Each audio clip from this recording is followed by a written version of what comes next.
Hello everybody and welcome back to GDQ Hotfix. This is How to Train A Speedrunner, a show dedicated to showing beginner-friendly tutorials so people can get into speedrunning easier. Tonight we're going to be having Bloodstained Curse of the Moon taught. Before we get into that, just a few quick reminders. GDQX will be live from TwitchCon October 20th to 22nd. The event will take place on the Games Done Quick stage, as well as be streamed live on the GDQ Twitch channel. Detailed schedule and benefiting charity information will be shared soon. Also, GDQ will be at PAX West 2023, September 1st through 4th. If you're interested in watching live runs, or if you're interested in trying your hand at Speedrun Gauntlet, be sure to head over to the Speedrun stage at PAX West to find out more. With all that said, I will hand it over to the teacher, the student, and we'll let them introduce themselves.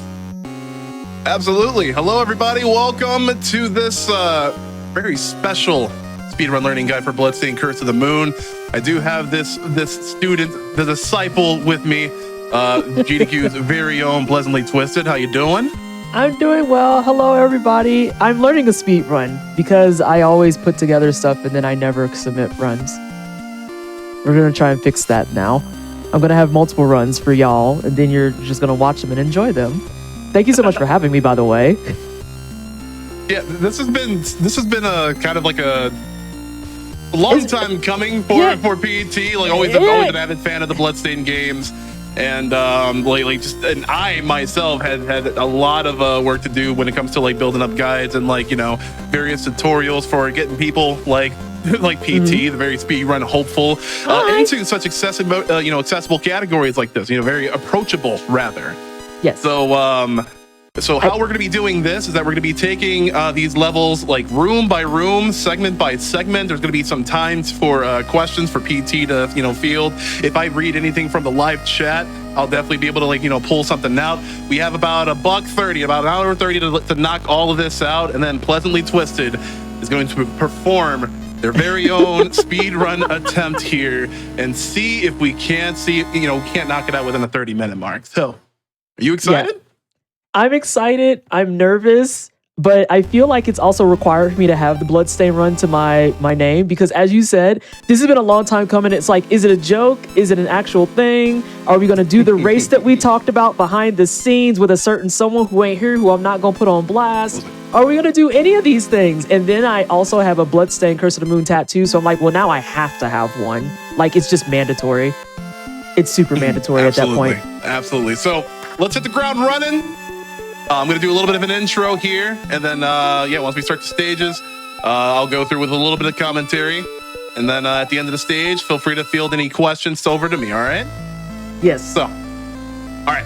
So the category that we're going to be covering in this video right now is Ultimate No Out of Bounds. So we're going to be following through the veteran category, or rather the veteran difficulty, but 99% of this guide will be applicable to the casual difficulty as well. So if you think that casual is more your speed, has like, you know, little knockback and a whole bunch of other things, feel free to check that out as well. But before we dive into some gameplay from the beginning, let's go over a little bit of a preliminary checklist so that you can easily get more familiar with the Speedruns playstyle. So, well, first off, let me shout out the resources that we have on speedrun.com, the Bloodstained Discord, the Bloodstained Speedrun community.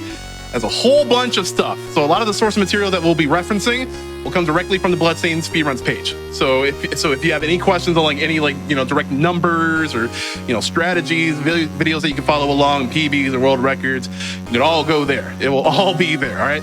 So or second of all, while you're there, if you're playing on PC, make sure you grab Live Split, obviously, but make sure you also activate the Auto Splitter plugin developed by our very own Captain Brian. So shout outs to you. Still gonna buy you lunch, but that way, so you don't have to worry about manually activating the splits yourself. You can just keep focused on your game. All right, but for the sake of the Hotfix show, I'll be counting down, so because we do have a clock right there and all that. But yeah, the other thing is button checks. So the game allows you to set a single action to a single button or key on your keyboard, right? So you're gonna be rapidly tapping a lot in this ultimate category, as well as quickly performing strings of button inputs, quickly platforming, and a whole bunch of other stuff. You're juggling 4 characters literally. So make sure you play with a button configuration that's most comfortable to you. And there's going to be a button input display right here. If I can point correctly, there we go, right here. You see it. And you're going to be seeing a whole bunch of how I do things, but again, make sure to get that control configuration for you. So like PT might have her button on a right bumper or right trigger. I actually like to keep mine as vanilla as possible for this game, so my dash button's actually going to be on B. So your results may vary. One of the things I know that I'm going to struggle with is left bumper and right bumper, or how you switch characters. I have a vanilla as well, and I have this very bad tendency to lean into right bumper a lot, knowing that left bumper will go through my characters to the left side. So it'll go through their categories left to right, hence left bumper, right bumper. So that's something I'm probably going to be just finagling with as I'm working on it. Yeah. Like the number one thing is like, especially if you're going to be like attempting throughout a very extended period of time, you want to be like as comfortable as possible. So like, if you don't want to do the claw method, as I like to call it, with like your pointing finger over B while you're jumping with A, like you don't have to put yourself through that strain. There's a whole bunch of keyboards, controller peripherals, all that stuff. All right, so before we actually go into the actual tutorial, let's dive into a quick primer about our characters. Like you're going to be juggling 4 characters. What are we going to be doing with them? So we'll actually use the final stage, just kind of like run around and display. All right, so this is Zangetsu. Hello, Katana Daddy. It's the character that you'll be seeing most in this category. Ultimate is pretty much made for him. So he gets all of his soul art abilities that you would get, normally throughout the game that you would have to unlock. So he has a run, he has a double jump, he has a downward angle for this crescent slash, and again, exclusive to ultimate mode, it's going to be this charge slash. Like you hold down the attack button, think of it like the Mega Man X Charge Buster, and you deal 4 times as much damage. And then you also get more for damage stacking, which we'll talk about a little bit later. For your sub weapons, you have your ball and chain, which is a really like upward angle facing. We actually use this a lot in the first and final bosses. You actually get to use a lot of his arsenal because Zangetsu is the main character of this game.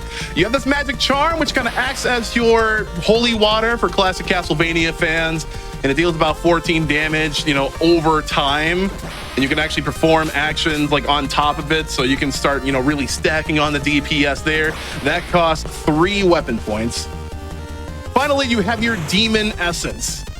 So the demon essence adds basically 1 point of damage to any of your basic attacks. And you can actually transport the aura to other allies, so they can benefit from it as well. If you want to be bonking on the stick, okay, that's a +1, things like that. So a little bit of teamwork making the dream work there. Let us go for Miriam. So Miriam can jump really high, and she has this ability to slide under small crevices, which will actually make a lot of use for like in the early stages. You can actually swap between Miriam and Zangetsu like mid-jump to take advantage of his double jump, and that's even higher height, and you'll see that a lot later as well. But yeah, those are the 2 things. And then another thing that you want to worry about for Miriam is just 1 sub weapon, the BFA. The big axe itself, it deals 25 damage by itself, 6 weapon points. This is pretty much the only weapon that you're going to be seeing from Miriam of the sub weapon variety, rather, but also in conjunction with Alfred. So Alfred is old. Lowest maximum HP, lowest attack range, but he's got some powerful spells, you see. So 2 of them that you'll be seeing throughout the run are the Burning Sphere, which you see in this stage because like it destroys everything. It cleaves through a whole bunch of the hazards here. And then you also get a weapon called the Frost Caliber. And this Frost Caliber is awesome. Like you use it for platforming, you use it for enemy quick kills. Like this is like the spell for Alfred, pretty much. But those are the only 2 things that you're gonna be worrying about him. And our last person is Jeeble. It's definitely not Alucard. Don't even think about calling him Alucard, but he is a vampire bat. He doesn't have any special weapons, but he can transform into a bat, and it'll slowly, drain your weapon points. But you can also attack, and then you'll move pretty fast, kind of like the Wing Smash in Symphony of the Night. It'll be a little bit invincible and all of that. You know, it's got a pretty nice hitbox as well. You know, things like that. So those are your three. Because you know, he just died right there. But those are your 4 characters. All right. And if I remember correctly, we don't even use Jeeble that much in the run proper, because like you said, Zangetsu is most of it. And then we have Miriam for big damage on bosses. And then there's, sorry, I just forgot the name. Oh my God, Granddad. Yeah, I'm gonna call him Granddad. Yeah, because he does his Freezy Beam, and then he has the Fire Circle, which he'll use exclusively for a lot of that last level to just get through all those. We'll call them Nats. Yeah, we'll call them Nats. So it'll be basically like either carrying dash momentum with Zangetsu, or it's gonna be, you know, bat dashing with Jeeble for like, you know, seldom of the run. But it's also, again, using that double jump in conjunction with Miriam's high jump, in conjunction with the fly, and then you'll be able to quickly switch between all 4 of these characters, and like, you know, and you'll be able to like, you know, go through the stage incredibly swiftly in that way, in that fashion. So it's all about carrying that momentum. This is what Ultimate Mode is all about, all right? So I think another thing to point out is that like we're gonna be like showcasing some like standard or beginners examples about, you know, how to take down bosses, or, you know, how to go through certain rooms and all that stuff. This guy's actually gonna be like less in depth as we go along, because like we're just gonna be like so familiar with the inherent mechanics. Like we if we're familiar with Zangetsu and the way that we move with Zangetsu, then like we're gonna be familiar with a lot of the, you know, what the game has to offer. So, do you have any questions so far before we begin? So the first one, the main one I'm going to have, because Zangetsu is going to be the main person that we're using, is given that we're on the vanilla setup, how in the world do you get your thumb to behave with dashing and then having this change between, because I know like you can spam B to dash. Yeah. And then you have A to double jump. But then if you need to charge your weapon, I'm struggling, I feel like, on the first step of it being maintaining the dash while charging the weapon, because I am compulsively jumping in between it because I have big old fat thumb. So one of those things can be like, you can find very choice sections of the stages where you know you have to hold the buster and like add that into your rhythm. Like the number one thing is getting into the rhythm of your dash. So like if you tap forward and dash at the same time, you actually dash for a certain amount of time before Zangetsu slows to a walk again. Like, actually, let's get into stage 1. I'll show you a little bit of what I mean. Okay, we'll talk a lot about Zangetsu and the inherent stats. Again, for speedrun purposes, the time is actually going to begin on character movement. I mean, obviously, we're going, you know, strong with this tutorial, but you know, just to get, you know, the speedrun rules straight, basically. All right. So we'd start right now. And you're asking how I, get into this consistency with the dash. And honestly, like I'm like such a rhythmically inclined person, like in just like whatever I do, like even my fidgeting is like, has some sort of like rhythm to it. Sometimes I even like dash and tap B to the rhythm of the background music. So what do we do there? Actually, let's head to the Curse of the Moon real quick. Quick undo button right quick. It's like, hang on, I wasn't talking. We gotta roll that back timeout. Yeah, we're taking it room by room, right? And we're just rhythmically tapping this B button. I mean, like, again, people can like mash all they want to. Like if it feels better that way, then I'd say like do it. All right, so let's go into this room. So these little ghoul zombie enemies are going to spawn a little bit intermittently. What we want to do is maintain our momentum with dash, okay? So we're not going to be attacking on the ground because you see, we kind of stutter. We stop moving when we want to launch an attack.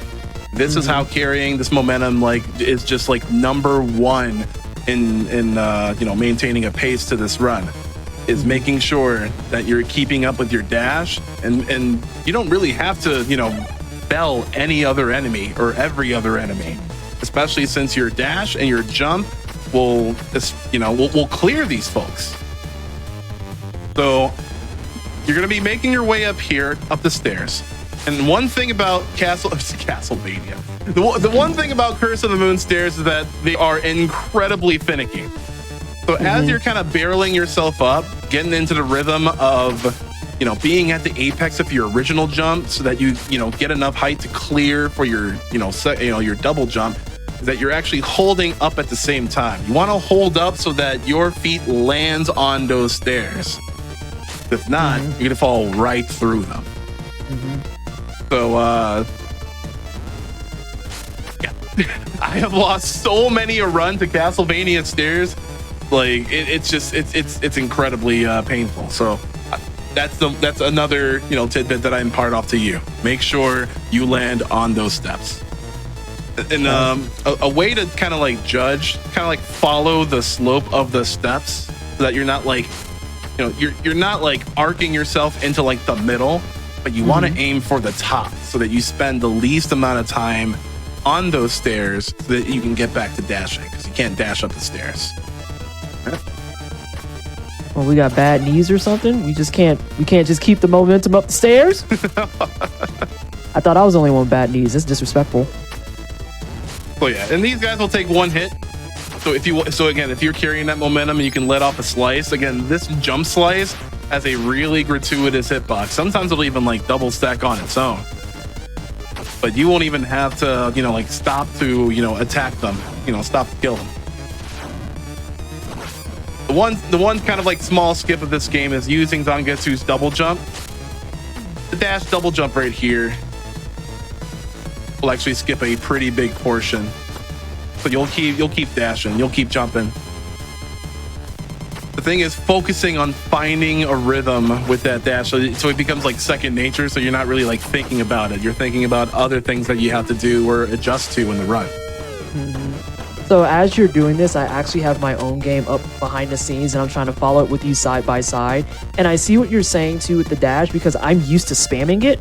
And so I decided to go ahead and let it run through a little bit. And it's literally like I can tap it maybe every single second instead.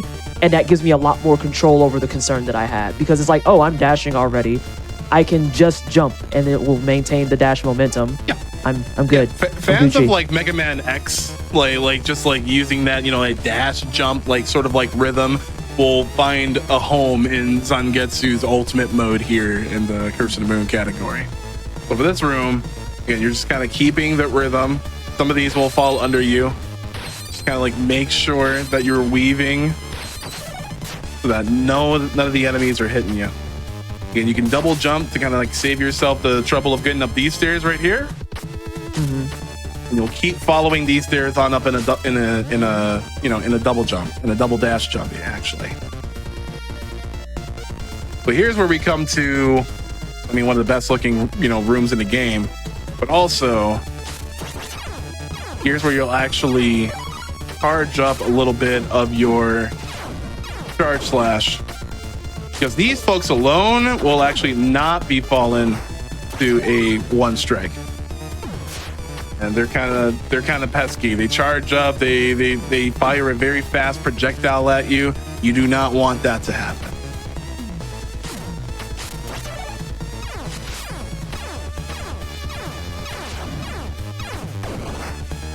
So after that, you'll land on these stairs, you'll descend on down. Let's get this rat folk out the way. But if you make a double dash jump over this golem, you'll actually be able to clear it. If you space it out perfectly, you'll land right at the door, so you won't even have to move. So while you're going through these stages, there's a primary goal in mind, especially for, making sure that the bosses are, killed swiftly, is a magic number of weapon points in order to, use the sub weapons and all that. It'll become extremely prevalent when like everybody is together, but it actually is incredibly prevalent right here. Well, we have a practice tool going on here. That's why we have 99. Okay. But the ball and chain sub weapon will actually take 3 weapon points away from you. And at the end of the stage, when we kill the boss and all that, we want to make sure our weapon point maximum is at a, nat 0. that way it just doesn't spend any time, counting down any leftover weapon points that we may have. So that automatically saves us some time. Okay. So the magic number here is that you want to be at least at 12 and a multiple of 3. That way you can just, you spam that leftover sub weapon usage so that you can be at that net 0, right?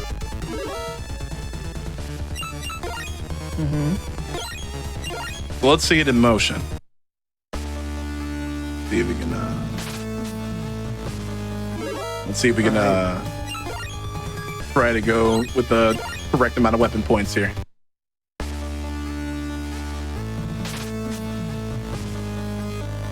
Again, you're finding that rhythm, maintaining that dash, whether you're on the ground or in the air.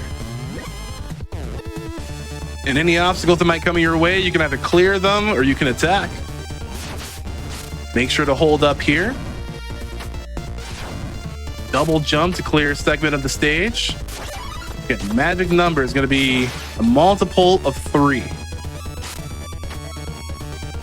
Now, are there certain lanterns and stuff that you're going to be hitting throughout this run to make sure you hit that magic number? Yeah. Okay. Yeah, and this is actually why I would prefer to, slay at the least amount of enemies as possible, because their RNG drops will have the ability to drop a weapon point. So it might screw up your count. But we're at 11 here.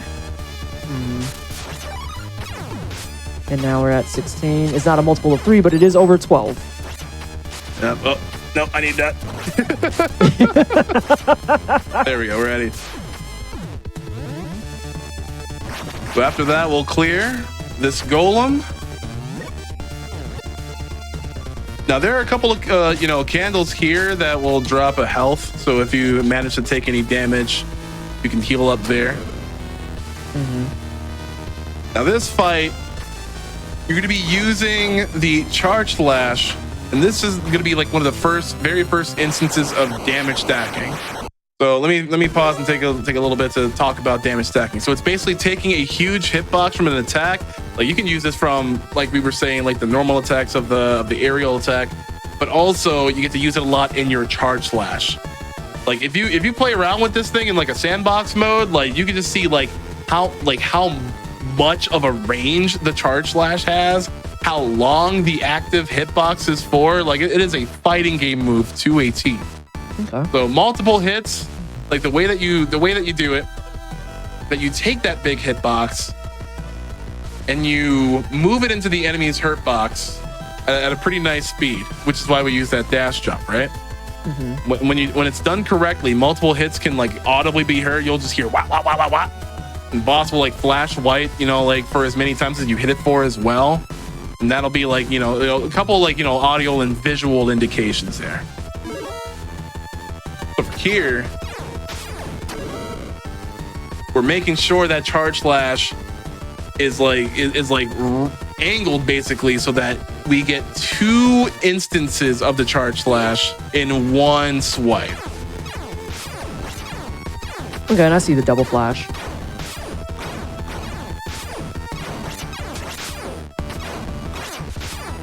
Man, touch. And as you're doing that,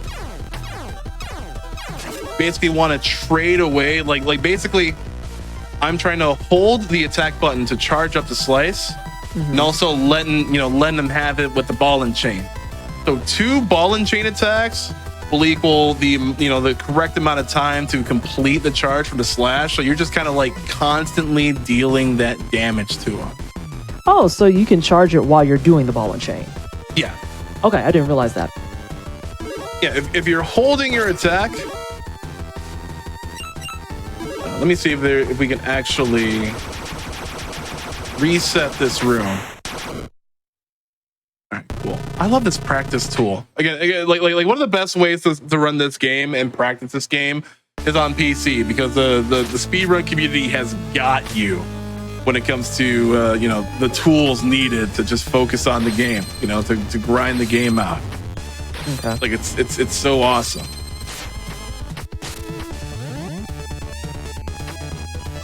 So again, we're just right here. We're holding that charge slash. Getting rid of those yokels right Yep. there in the middle. Okay. And we're just skipping over this golem. I'll turn to 99. Yeah, I'll turn the weapon points on. Here's where you can recover your health. Again, magic number is like, you know, multiple of 3 at or above 12. And actually during this cutscene, like I'm holding the attack button, like I'm already charged, and I'm ready to hold forward and mash the dash at him. Making sure that I'm spaced out so that, again, the edge of my hitbox of this attack is going right at him. And so for that last one there, was it just that you had enough ball and chains and then you were able to just get one charge attack off and you were good? Yeah, I know you said there's numbers too. Yep, absolutely.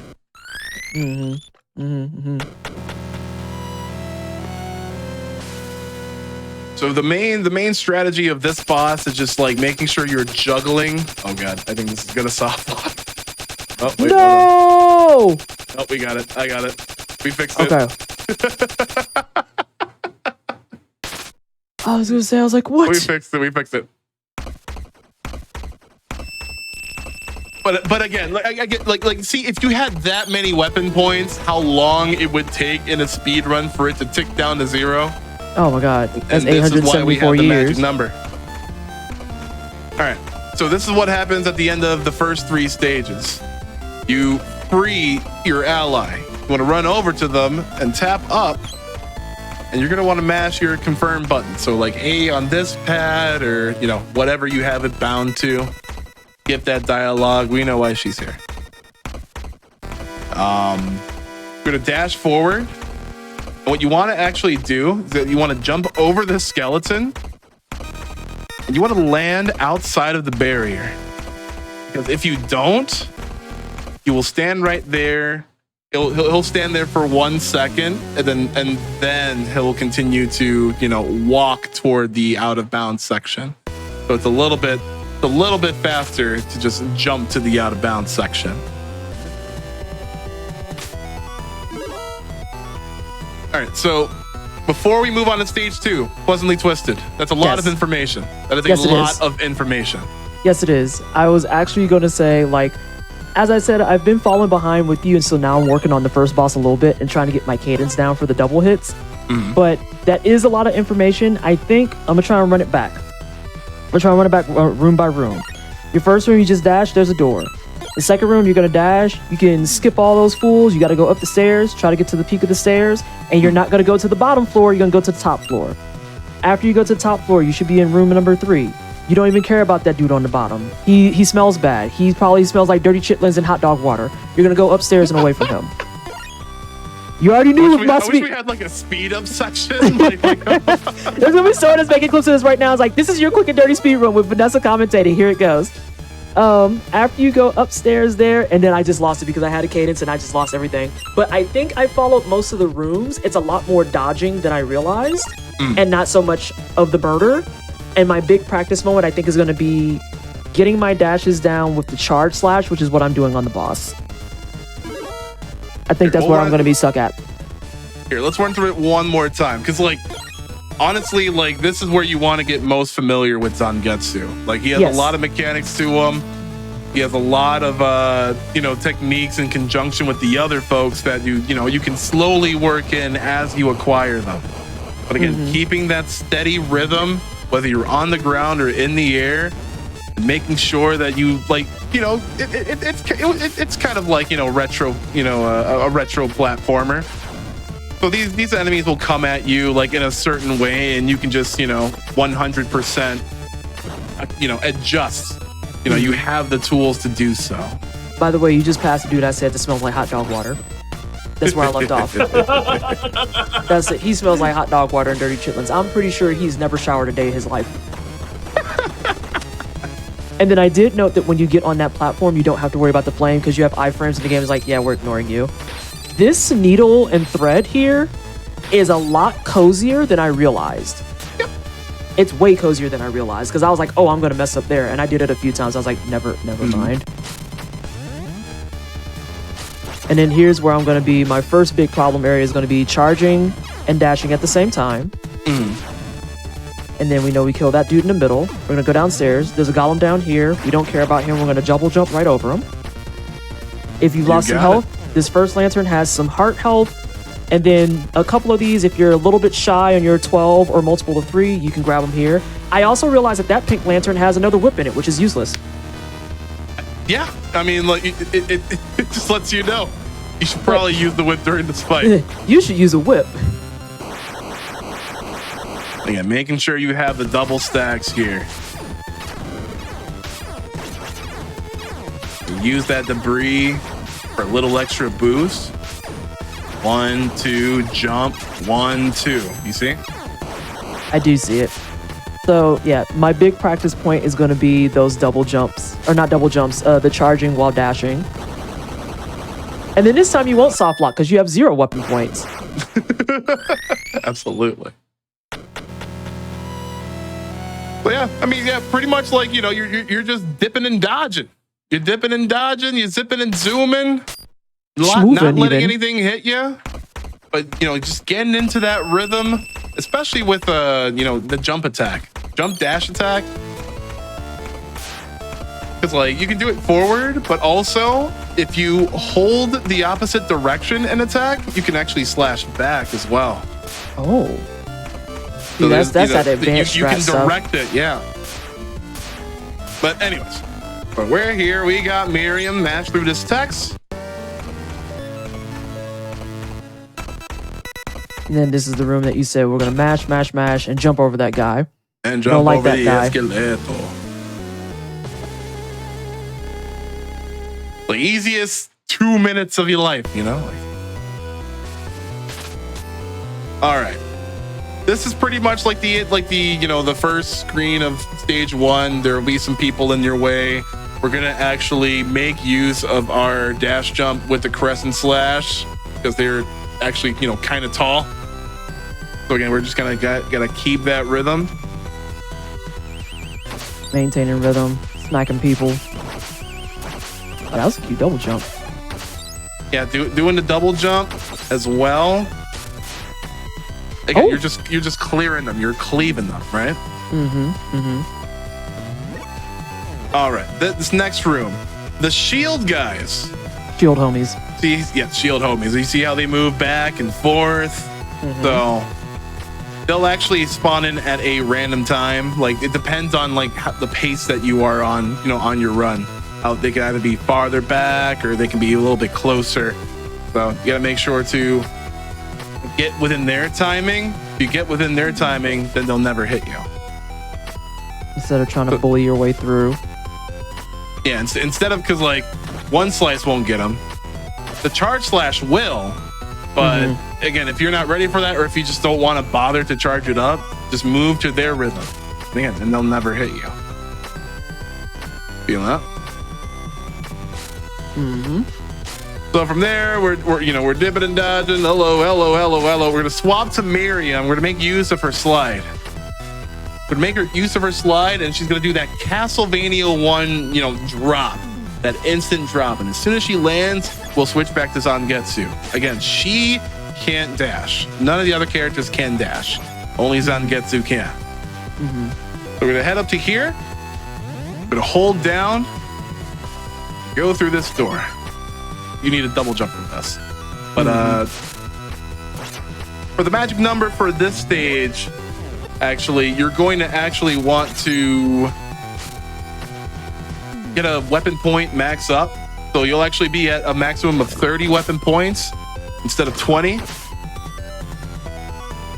So let's go up to this room. This last room was like kind of like, you know, self-explanatory. This is the river room.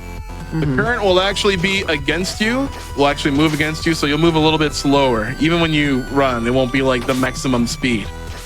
So the way to like kind of circumvent this is to kind of skip Zangetsu like a rock. And these cretins, these river frogs are, yes. Jerks. Yes, 100%. The ones you need to watch out for are the ones with eyes in the shadow when they're treading along the water, because they will jump out at you. I was just about to ask. I was like, I'm noticing a trend here. The ones with eyeballs are the ones we don't like. Absolutely. So, you know, and they'll come at you a little bit randomly too. So as you're jumping, you want to ready your crescent slash. Make sure you're skipping along. When you're here, you'll swap the Miriam, slide on through here, and as soon as you land, you go this way. This way you'll be with the current, so you don't have to worry about, you know, keeping them along as we did. Okay. And did you mean to grab the sticky paper? Absolutely. The sticky paper, the magic charm. Yes. You can grab it at pretty much any other point, but I just like to grab it here because it's just like on the way. Like it was actually one like a little bit like earlier in the stage. There are maps with with labeled candles that a member of the community made on the speedrun.com page. So you should probably check those out. And you can devise a route for yourself if you're not really wanting to follow the routes of others. Oh dear. But yeah, that's pretty much this room. So again, RNG frogs, skip along the top part, you can run along the second part. If there's anything I learned from my Katana Zero run, it's that you definitely do not want to try and make the run on your own if you've never done at least the baseline vanilla run. Just throwing that out there. This room's a little bit trickier. This is a little advanced because you're gonna have to hold this charge. There's a way to clear, this room without it. And they do only take like one slice, but this is just the way that I've done it because the hitbox, the charge slash is so huge. So again, you're gonna run along, and when you reach the very edge of this, you're gonna jump and space out that double jump. Ooh. See how we almost made it? Or almost didn't make it, rather? Yeah. Yeah. That's kind of why. But if you let go of your charge slash as you're dash jumping up here, you'll clear. But obviously you don't want to do that. I would say, we don't eat the dirt sandwich on the way down, but the point was made. No, absolutely. And we actually get to bring Zangetsu back through the power of magic. Magic, please. Magic. Magic, please. Thank you. But he's there. I was like, I saw him come back. So again, face out that double jump, let go of that there, and then you can continue to run along. Again, this room, there'll be more, those shield bros actually become spear bros now. So they will hit you if you are in their space. But again, as long as you figure out their rhythm. They're no zones. I'm sorry. I'll stop clowning. I'll stop clowning. All right. But you want to make sure that your charge is buffered here, because obviously that range, and it's a pretty fast startup attack. So this will cleave right through them. And if you're feeling a little bit unsure about where you'll land, you can always double jump as well to clear it as well. Okay. All right, this room. Bats will swoop down at you. It's best to get rid of them early so that they don't come back and from out of bounds and swing at you, because there is a platform with a death hazard below. So you don't even need to have your charge stocked up for this one.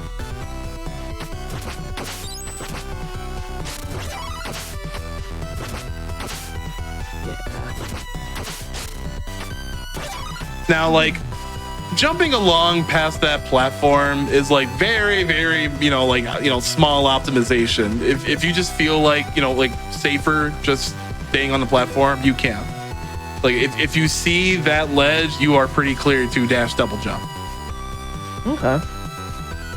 But yeah, those bats, if you are not quick, if you don't spawn them, rather despawn them, they will swoop back at you. It's a lot prevalent in stage 3 and onwards. But just make sure they don't swipe at you, make sure they don't hit you, and especially in the veteran category, because you will take that damage and you will fall to your doom. You don't like that. I don't like that. Again, you have to get into the rhythm of keeping that charge held, because not many enemies will fall to your single attack now. Especially these guys, the archer guys. And the cool thing about the charge slash is that it'll actually nullify their projectiles and most enemies' projectiles as well. So like you can use that as like a shield and move beyond that, you know, move behind that hitbox rather. Like we'll show here.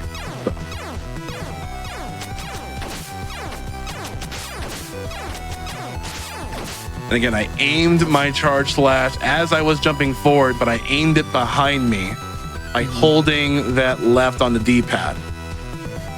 But you just see how like, you know, like their attacks invalidated by this charge slash, this fearsome beast of an attack. Right. All right, we'll go through this room now. Yeah. This candle is for Miriam, because if you hit this candle as Miriam, you will drop Axe. the big ol' X. We want that. So We this want is the axe. It's right there. Yes. It's this one. It's the first icy room. absolutely. So as soon as you pick up the axe, remember, like you can kind of buffer the switch as you're moving down the steps. Jump forward, make sure you're hitting that candle, just so we can minimize the time as Miriam and switch back to the dashing one. Absolutely. Okay. So literally, Miriam is here to grab the axe, and she says deuces. Yeah. Well, I mean, not just being. here to grab the axe, because in the same room we actually have this thing. Now we actually need to access. We need Miriam to access, because only she can slide, you know, through those crevices. So you'll come down, you'll break the barrier as Zangetsu, instantly switch to Miriam, slide through here. And as soon as she's done with the slide, it's a little bit of a slow animation, so you'll get the timing eventually. And then swap back to Zangetsu. And as you're up here, we're actually gonna do a double charge stack, but to an enemy. We're gonna try to do that. So the way that I do it from here, I try to line up my dash jump right before this candle, right before this orange candle. Okay. So it's more of like a, you know, like auto time distance, especially if you're running. So you'll just jump, let go of it, and then you'll easily double stack. Okay. And this is all just from that charge attack. You're not pushing the button again. It quite literally is just nope. It hit twice. Absolutely. Okay. Precisely. So, even though this is like early on stage 2, this is actually like one of the toughest bosses to get like an optimized quick kill. However, as long as you are at a nat 30, as long as you know what this boss Folklore does, you can still employ a really nice axe technique as they're attacking. So we're gonna try to do that. But first off, again, if you need the health, it'll be right here. And if you need the weapon points, they'll be strewn about. Okay.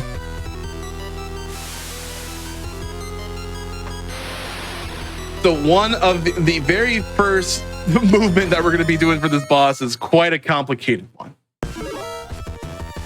And I'm actually going to try explaining it, because you need to, have your charge held. You need to double jump.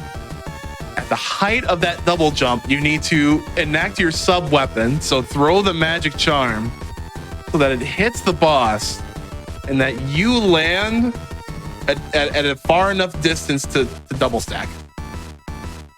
And that's a lot to ask of a person. I was gonna say, there's a lot of words you said there. Sure are a lot of words. That is a lot to ask of a person.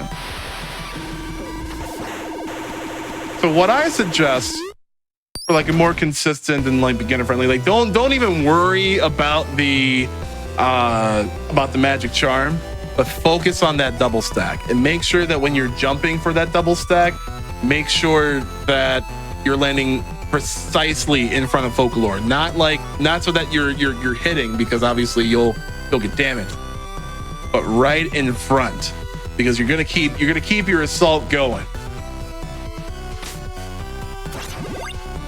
Like, it's a lot, but like again, with this practice tool, especially on PC, if you're on PC, like, you can grind it out. I believe in you. I didn't even know there was a practice tool, honestly, so I may go cop that after this. So we're gonna hold the buster shot, dash forward. You're here, keep slicing. That glacier above you will hit you. And after that, you're within iframes. But at this point, you're gonna jump forward so that you land on top of that icicle. So that icicle is a platform now. At the height of your jump, then are you going to let forth your magic charm sub weapon? You're gonna swap on over to Miriam then. Oh, nice. And I saw the swing hit, even though it was off screen technically.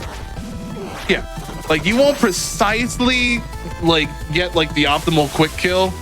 Like this probably is around like 7 seconds slower, but it's an easier time dealing with Folklore.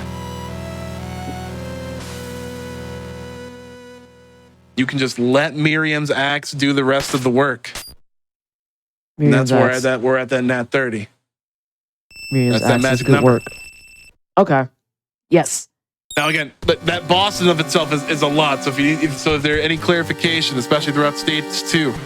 So throughout stage 2, it feels like the general consensus I'm getting from it is that you're going to become a little bit more aggressive, and you need to start. This is going to be my grinding arena for charge attacks, I think. Charge attacks and dashing, because so much of this level requires it that it's like, okay, in the first level, maybe you miss a couple of them and you'll deal with it.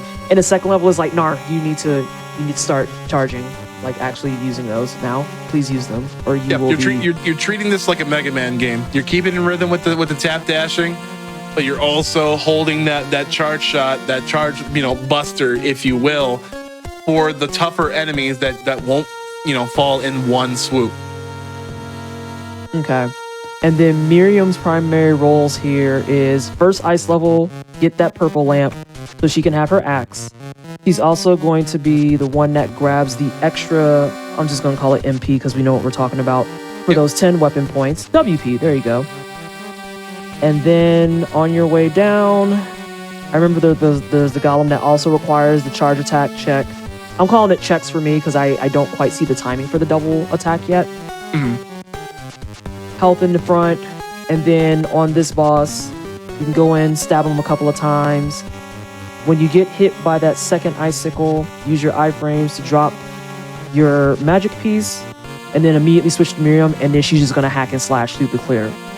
Yeah.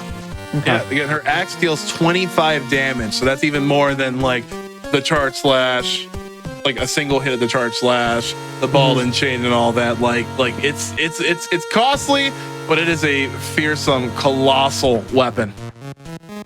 Okay. So we're done with that. We're done with Folklore. Like this, that'll probably be the boss that you'll grind out the most. Like especially if you want to get that optimized quick kill.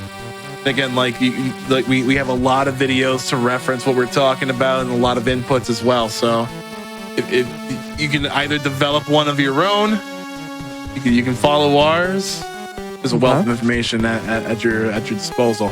So this is where we pick up Alfred. Granddad.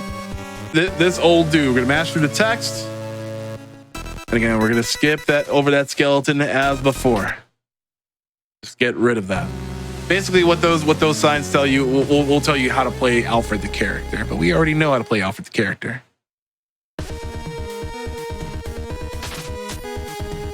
All right, this is probably one of my favorite stages. There's a couple of goals here that we kind of want to hit. Is our consistency with building as much weapon points as we can from the start, because we want that max of 30. And there's a big room that we really want to focus on called the Crusher Room. And you kind of get a little bit of, you kind of had a little bit of leeway in any percent ultimate, but this is no out of bounds. So we're going to be trying to develop a consistent strategy to go through that room without dying. That's it's a lot. Probably, that's a lot to handle. But anyways, so again, building up our weapon points from the start, and you can keep hacking, whacking, smacking at these candles, but also make sure to grab this one. There's this little hidden off the cuff, Castlevania's got breakable walls and segments for goodies. You want this weapon point for goodie. Okay. There's another weapon point up here. And as I grab that candle, I want to hold that charge. This is the Archer room. There's gonna be a little bit of a sound way to go about it. Jump, kind of line yourself up. Okay, if you get hit there. That'll be a bit more of like a beginner-friendly strategy, as long as you're lining yourself up, and if you're getting hit by those attacks, those archer attacks, it'll still damage boost you forward, so you're not losing too terribly enough time. If you go through that room in one fell swoop, then you have the reactions to jump before those archer arrows hit you, and carry that momentum on with you that way. Okay. Like the archer room. The arch room is a little bit of a lot, but it's actually really fun once you get through it all. So let's revive old Zangetsu here. Again, as we're coming through this room, we're gonna hit that candle, start the charge.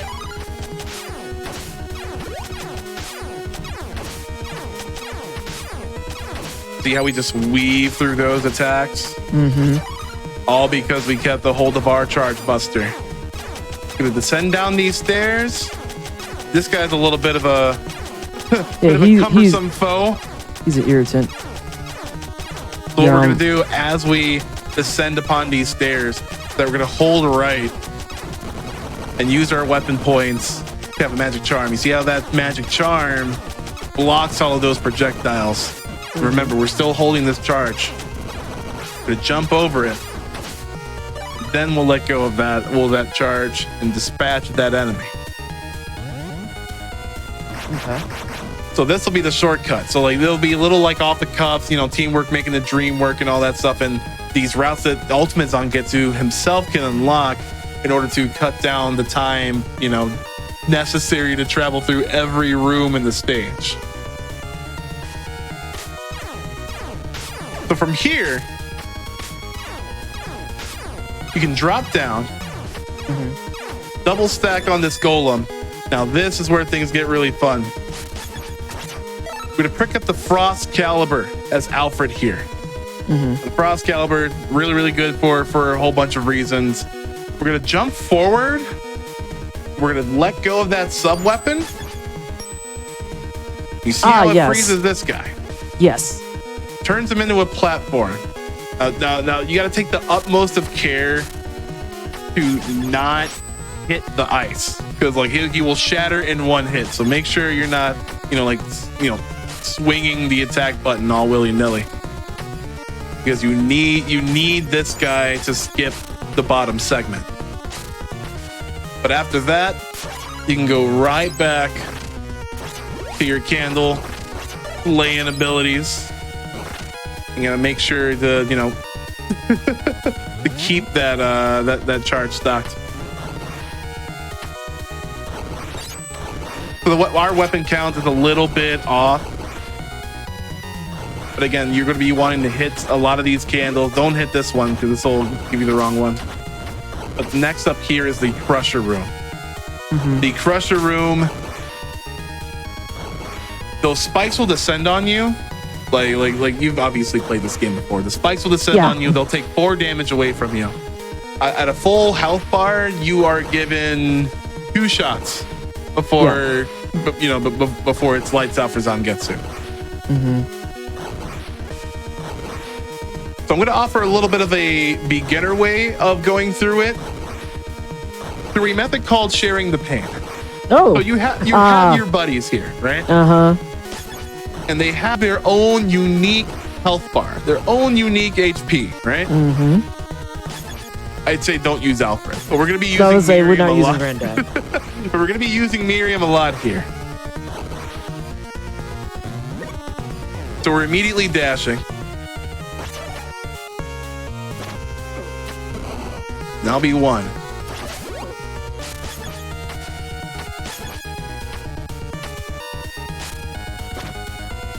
You'll actually jump into this as Miriam.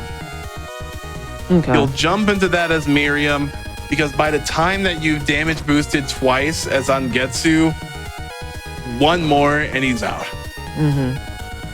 So I'll go through that again.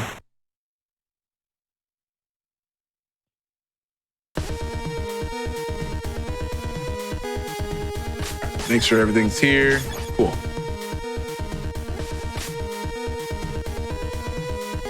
right, and we're going. We're off. Jump. That'll be That's one. the first hit. That'll be two. Second. This will be one for Miriam. And you have to watch it. Don't double jump too early. Sometimes you can be a little bit too early and you'll hit those spikes. And you'll knock Zangetsu out. But as long as you're like, effectively rationing, both of their, health bars out, you'll eventually make it. And remember that you cannot dash in this quicksand. You cannot dash in this quicksand. So what you'll be doing is kind of like doing the river skip thing. You're kind of struggling really quickly. Yeah, it is an immense struggle in the quicksand. So again, once you get to quicksand, just make sure you're holding forward and you're skipping. You're tapping. As soon as you land, you're tapping that jump button so that you're at least maintaining some sort of momentum, some sort of speed throughout the crusher room. And you're basically done with the stage. Make sure you grab a couple of more of these. This will be a health right here. Okay. And right here, you'll want to switch to Miriam, drop down here, and this will actually increase the max HP of all of your teammates. So it's a lot great to hold on to. You're gonna careen yourself out here. You can take the steps if you want, but as long as you know that the right amount of distance to space out that double jump so that you land on these steps, you'll be fine. You can't go back up to the top, can you? Oh yeah, you can. Yeah, I mean, like, you can. So like if you did miss out on like weapon points, some will be here. I think there's a large one right here. But by the time that you reach here, you should actually be at that full 30. Like, okay. This is why it's like a pretty much like a goal for speedrunning, to make sure that you build up your weapon points from the start of the stage like as early as possible. Okay. All right. Now, we have this next boss. This boss is so incredible because I love this boss. We get to employ the strategy of the ice axe. So we use the Frost Caliber, Alfred's Frost Caliber, for a lot of platforming. But now we get to do a whole bunch of damage with it, especially with this boss right here. So, as we descend,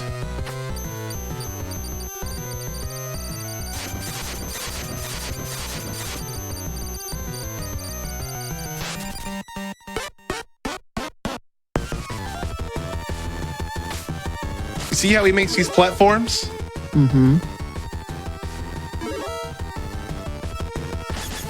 See how Frost Caliber cleaves through those platforms? Yes. We're going to be using this in conjunction with each other, especially since that guy's head is the weak spot. Now, you can actually chip away at these to, inflict like 1 point of damage to his health bar, but that's incredibly minuscule. Yes. What we're going to be doing is employing the ice axe technique. Because his head takes double the damage to begin with, and Frost Caliber, whenever an enemy is frozen in the Frost Caliber, whenever they're hit, they take double damage to begin with. Oh, we do like a good stack up. We do like a good stack up. So we're dealing quad damage with this ice axe. We are dealing a total of 100 damage. So it's 25 times 2 times 2. And it's going to be just like that. And remember, there's a little bit of wind up. So if the platforms are moving too far, then you can always jump forward or jump back accordingly. We're going to redo the room, and I'll show you a little bit of it in action. I remember you said there's help in there.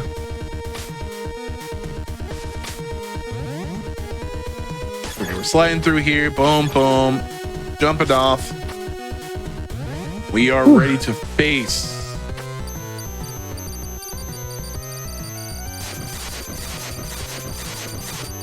So here's how I do it. I sneak in a little bit of damage with the charge slash here.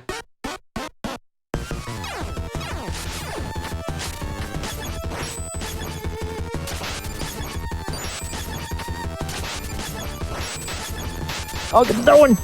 Oh, beautiful. And that's the Dunkaroo. Oh, that's rude. That was rude. Of all the times I've watched you do this run, I don't think I've ever seen him put the last minute pansy hit. That's rude.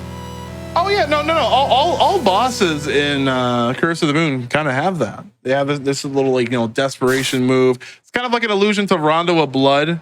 Like they don't actively like kill you or anything, but like they ruin your perfect score run. Like that was a really big thing back in the day. So it's kind of like a nod to that. Okay. But yeah, the main focus of that boss is just making sure to juggle those ice axes so that you're dealing the maximum amount of damage. Like, this is why you need all weapon points. Like, as you can see, like, they really, like, stack up. Like, 6 weapon points of the axe, 4 weapon points of the frost caliber. Like, you're going to need all of the weapon points that you can get, especially for stage 3. So that in of itself is a lot. PT, how are we feeling? More nervous at my first attempt, but it's a practice thing. It's a grinding thing. I know what we're doing. We're speed running. I don't know that I'm going to get a clear in 30 minutes, but I know that I have the skills and the capabilities to do this stuff. It's just there's a lot happening right now. Yes, there is a lot happening right now. So here, we're almost halfway through. So we'll do one more stage, and then how about we go on a break? Okay. All right. I like this idea. All right. And I liked it that you were talking yourself through like the different rooms that we were going through. Like if you just kind of condense that down into segments, especially throughout your practice segments, like you'll see it pay off in dividends because everything is a rhythm in this game. Like very, very seldom do you get, the RNG instances for regular enemies or regular platforming. So you'll start to get into like the zone incredibly quickly. Like again, as you start to master Zangetsu, like you will start to be in the zone with the ultimate category. So yeah, I'll say my biggest thing right now is really just trying to figure out my button configuration because I want to get those charge shots in there. I want to get those in there. But yes, one more room. One more Yeah, stage, one more stage. I'll say. One more stage. Yeah. Because we're about to pick up our final member. Our final member, Jeeble. Definitely not Alucard. Again, no special. It's definitely not Dracula. Why would you say that? Legally distinct. No Nami's own. Like. Just start giving him generic names. His name is actually Richard. It sounds a lot like Alucard, but this is actually Alucard's second cousin. That's why it's a completely different story. I know y'all ain't know that, but that's what we're here for. All right, so pick him up, mash through the text, confirm or A, however you so choose. Again, you might need to squeeze a little bit under this fellow exit trigger. Yeah.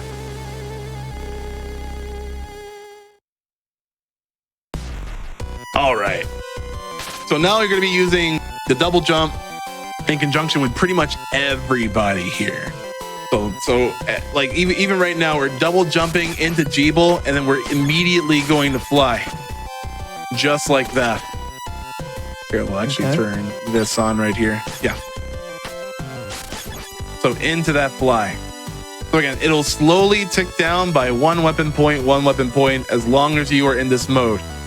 So in order to, keep on pace of our, our count, our magic number that we need to get to at the end, by boss rather, like we want to stay in this as little as possible.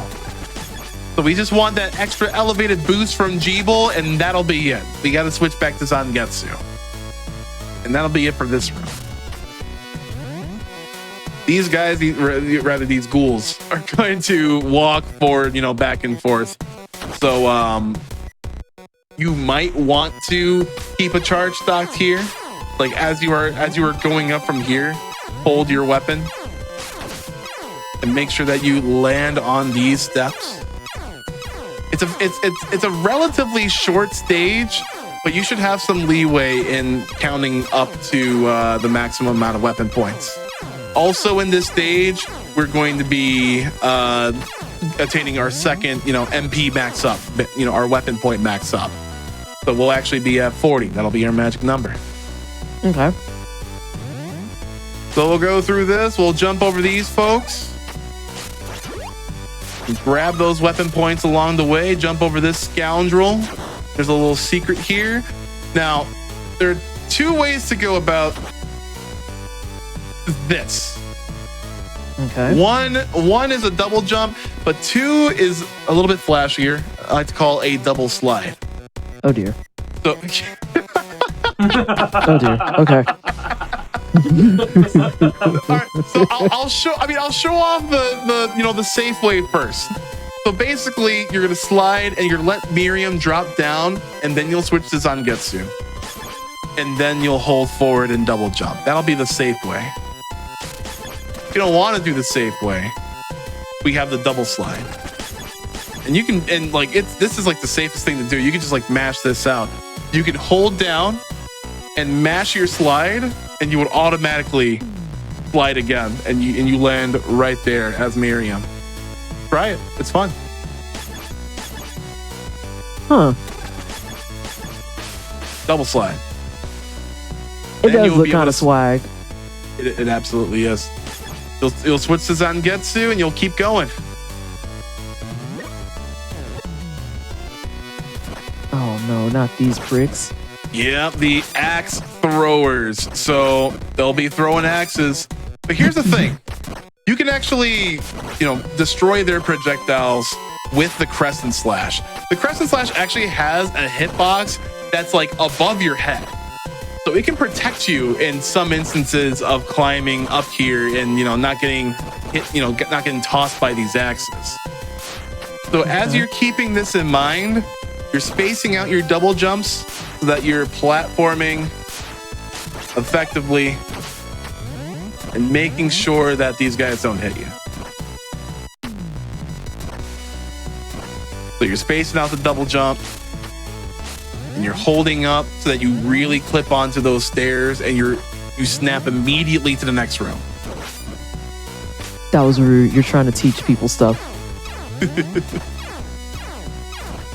For this, folk, you can just keep a charge stocked. Obviously, those axe people are pretty tough. They're not gonna be, stricken down in one blow. Mm-hmm.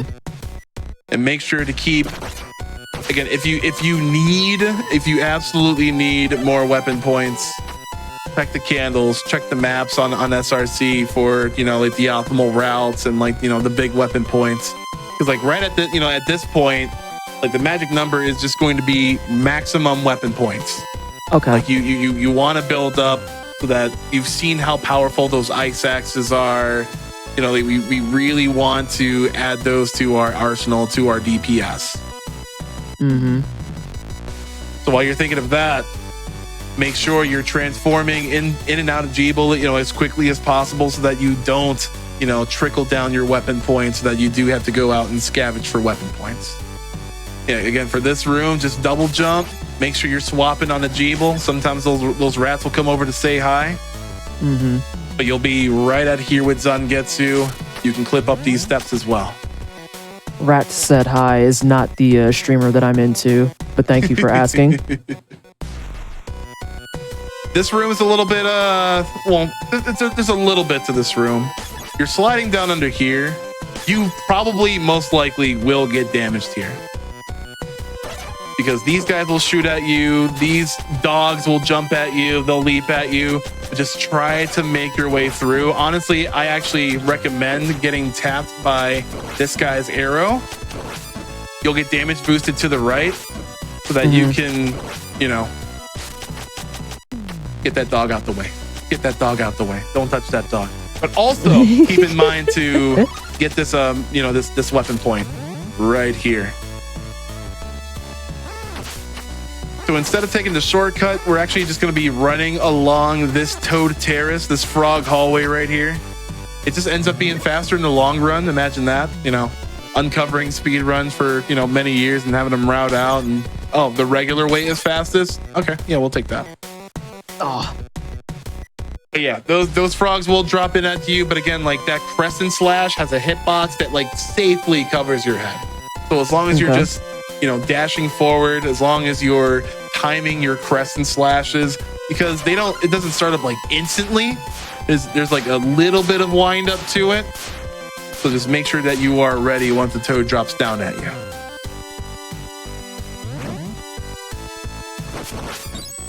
Now through this, you'll descend down the steps, and however you see fit, all you need to do is double jump over here, perform this little skip. Again, double jump, Jeeble. Double jump, swap, and as you're falling, hit that sub weapon button so that you don't, you know, fall to your doom.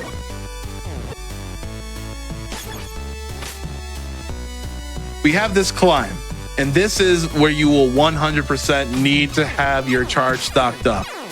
Okay. Because this will be the return of the axe throwers. Oh God, it smells so terrible. Okay. Okay. Yes, they are quite rancid. Now, the thing to keep in mind about this room is the rhythm. The rhythm of double jumping, the rhythm of letting go of your charge slice, just so that you're only giving them a chance to attack once. Okay. And remember, you do have a double jump that you can like kind of direct. So sometimes you can double jump backwards if you so need to, or double jump in a neutral position, or double jump forward. Like, you gotta play around with a lot of these mechanics, a lot of these methods, especially when it comes to vertical climbs like these, because it'll be non-stop, you know, directional, you know, rather changing of your direction. Really just depends on how nice these axe throwers are. Yeah. You might have to weave in and out. You might have to thread the needle. Like this climb is just probably like a big hurdle for platforming for a lot of, you know, novice runners. Okay. But once you're up there, climb up here. Oh, hey, there's that thing you need. There is that thing I need. So what I recommend for beginners, swap to Miriam. So you get that double jump, or rather that long jump. Swap to Zangetsu. And double jump so that you grab it right from below that platform. Okay. So now you should be at 40. If you're not, there are these candles, and there's a lot on the climb upwards. If you're low on HP, there's a heart right here. But honestly, we have everything that we need. This is the ball and chain. We don't need that, so do not grab that. Okay. Oh, hold on. Bobby, did you just... No, I didn't. What? What do you mean? Huh? Oh, sorry. I was making up stuff. I had my glasses off. That was my fault. What do you mean? It's late here. I'm struggling. It's later for you, I think. As you're double jumping up, again, Bloodstained stairs are Bloodstained stairs. Make sure you're holding up as your momentum's carried. You do not want to barrel yourself out of bounds. You do not want to barrel yourself out of bounds. Hold on a second. I already see how many runs were lost immediately to that moment. Be like, okay, go up the stairs and into the hole. Yes. Make sure you're holding up. Again, there's a little bit of HP. There's a little bit of weapon points up here, but again, you should be at your nat 40. And here's probably one of the most fun bosses in the game. I love watching you do this boss. There's a little bit of a pattern and a quick kill strategy that I definitely love shoutcast. I would say I love watching you do this fight. All right. So again, a lot of the teamwork's going to make the dream work. So the first thing that you're going to do is use that Frost Caliber. You're going to want to line yourself up to the apex of your jump, swap to Alfred, and enact the sub weapon. So it's going to be like this. And you see how that passed through, both of them, that frees both of their heads. That's amazing, right? Yes, fantastic. You swap to Miriam at this point, and you already have that axe. You're going to attack and jump with the axe at the same time. So you're jumping forward with the axe, and you get to do it again because you get damage boosted to the left. Like it pretty much auto sets you up, right? Okay, so then was that first hit that counted, but you took damage at the same time, or was that the? Okay, I just wanted to make sure. It all counted. Yeah, this is pretty much like this is our setup, right? This is our setup. Okay. So that was we can like do the same move again. We get the same result, and that's pretty much how you do it. It's the quickest phase 1. Now here's phase 2. Fantastic. Love that for us. now here's phase 2. Obviously, we all know how this goes. But if you want to squeeze in a little bit of damage, you can start charging up with the Zangetsu.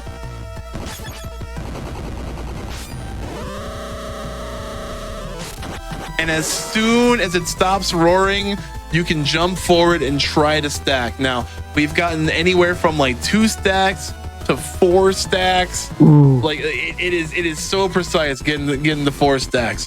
But again, for consistency's sake, and this is why we're at the NAF 40,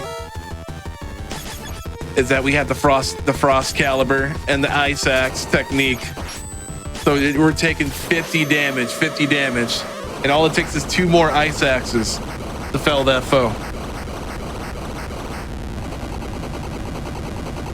So basically, like as a beginner, you can just pretty much rely on ice axe to, take, do the heavy lifting in some of these boss fights. Oh wait, you're soft locking again, I think. Oh yeah, that's right. There we go. Fixed it. Fixed it. All right. So we're halfway done. And the final 4 stages are actually gonna go by pretty quickly. Again, like we've kind of held the hand of Zangetsu and walked ourselves through a lot of the mechanics. We've introduced PT to the team mechanics as well, how they pretty much like flow with one another, especially when you're in midair. Like it's so cool. And that's a lot. So we're gonna be taking a break because that's a lot. We need time to ingest all this information.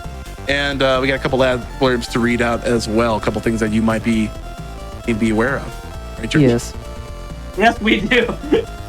Yeah, I can tell you've done this before. Oh yeah, it's kind of like That's first time. Yeah, He's making this on the fly. Actually, he's writing it on GDQ Live for everybody. I never streamed before. This is the first time ever. So, we are going to take a quick break, like Bobby said. Just a quick reminder before we go to that break. If you missed out on any of our other Hotfix shows or any of our past events like Flame Fatales, be sure to go check out the VODs over at youtube.com/gamesdonequick. We'll be back in just a few minutes, let everybody process everything, and we'll be back with the rest of the tutorial. See you in a few minutes, everyone.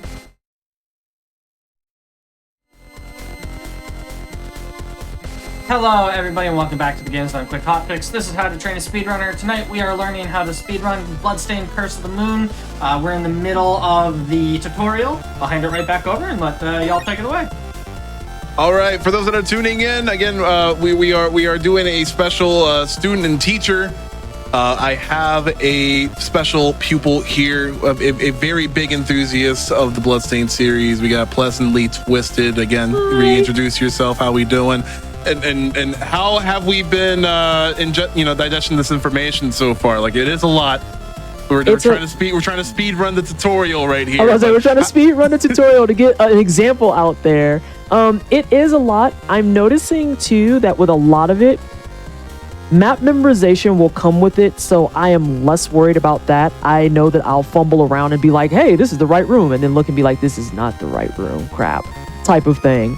But it's really going to be about the mechanics. And I think once I lock down the mechanics, I am going to feel a lot more confident in the run. But it's all learning because, again, I've never done this run before. So I'm super excited. I'm also a little nervous. Nah, no worries. Again, like this is segmented up, but we've gone a lot extensively within the realm of explaining the mechanics of Zangetsu in ultimate mode. You Again, double jumping, dashing, charge slashing. So we're going to focus a little bit less on that for the rest of this tutorial. But I hope that, for the first part, people are, kind of playing around with, platforming and, especially getting used to their button configuration, because there's a lot of like, slide inputs and button strings for Zangetsu. So again, I feel like that's got to be 100% now stressed out. Yeah, and I think that's what I'm going to wind up doing once I do start getting into a little bit more of a practice cadence myself, because I tried moving attack around since that's the one that's causing me problems. And I think if someone's going to move something around, attack would be probably the ideal one, because the B mash, if you can call it that, it's more like just your rhythmic pressing. Stays put, it feels nice. Being able to chain my jumps off of that feels nice. I just need to figure out where I want to put my attack that is comfortable for me, because I thought about going the Dark Souls route and making it right bumper, but I need time to sit down and actually train myself that it is now a right bumper and not X. So that was messing me up a little bit. And then because of the controller I'm using, which is that Thrustmaster I was talking about, I also have it on my on the back side of my controller. And I was like, oh, that feels kind of nice. But then again, I just keep forgetting that the button is there now. So... So it's just mechanics. Yes. Just mechanics. All right, and so let's go through stage 5 real quick. Yes. This will be the introduction of the Demon Essence. We kind of know, how to move on with Zangetsu, so we won't stress that as much. But the Demon Essence that you see right here is basically what's going to be super useful for Zangetsu to dispose of enemies, the tougher enemies in the stage, but also quick techniques for bosses. So we're going to be using this Demon Essence right here and just cleaving through these enemies. Again, making sure that we pick up our candles along the way, making sure that teamwork makes the dream work, and that we're holding up for these staircases. Oh, I didn't realize the hitbox actually hit that far below you too. Yes. Yeah, the crescent slash is like, I mean, you can call it like broken in this sort of way. The back dash in here is incredibly useful for covering a lot of distance. That's basically your air dash. Like that's air dashing. Really, really good. Make sure you land here. Make sure you clip yourself on up. Now you might. We'll show you a beginner way of going through this. Slice through here, switch to Miriam, and then you can clip up with Jeeble. Right, like it'll be the right amount of way. Good. That's a pretty big brute, so we're gonna charge slice him. Gonna head down these stairs, and this will be your first mini boss.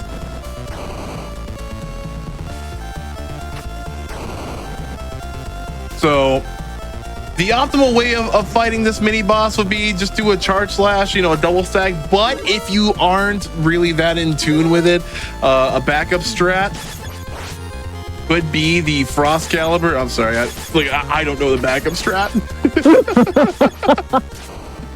But buttons are happening. All right, we got it. An ice axe would do that as well. But double stack or ice axe would do the trick. Make sure to switch back to Zangetsu. We're gonna slide through with Jeeble. We can actually drop through here. Activate the Demon Essence, and we're cleaving. Again, we're carrying that momentum. And feel free to follow along with the input reader that we have right here. I'm using the D-pad so it's a little bit more legible, and I like the D-pad of this controller anyhow.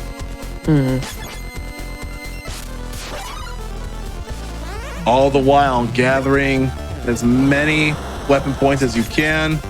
You can actually, if you want to, you can double jump and call Jeeble up here.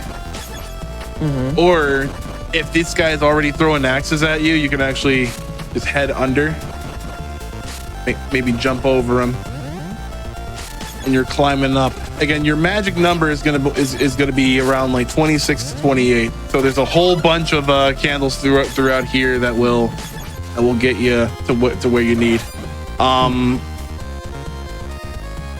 You can either do a little clip, but that's a little bit on the slow side. In these segments, there's this wind that can, you'll blow with or against. So in this segment, going with the wind, like jumping to the right, is actually a little bit faster. So as you're up here, you can begin your dash double jump, and you're already at the top of these steps. Okay. Space yourself out, double jump up here, and you're already at the boss. Now, while we're waiting on him to do his thing and get started, is there a reason you skipped the health? Like you just don't need it? Is that a comfy strat? Yeah, we just don't need it. I mean, like again, there's a lot of HP and weapon point restoration, like right at that room before the boss. So you can be stocked with what you need. Feel free to reference the maps on that we have on speedrun.com. Like again, like our guides, they're so concrete, they're so precise. Like they'll get you 100% familiar with the levels, with the routes and all that stuff. So for this boss, Ice Axe, always Ice Axe. But you want to make sure that Alfred is at the right height for this cyber peacock looking maverick dude, right? Or for Andreophis here. So we're gonna double jump this down and get to first. So double jump, slide, and then we get that, and then we can Ice Axe. Swap on over, double jump, the Ice Axe, and you only need one, or you only need two, and the other one can just be a regular axe. Now, this boss played absolutely nicely, because sometimes Andreophis can go off into a frenzy a little bit early, but it's still the same thing. It's still two Ice Axes and another normal axe. So again, around the 26 to 32, rather. Oh, hold on, gotta fix this. I would say, hang on. Nope, I got it.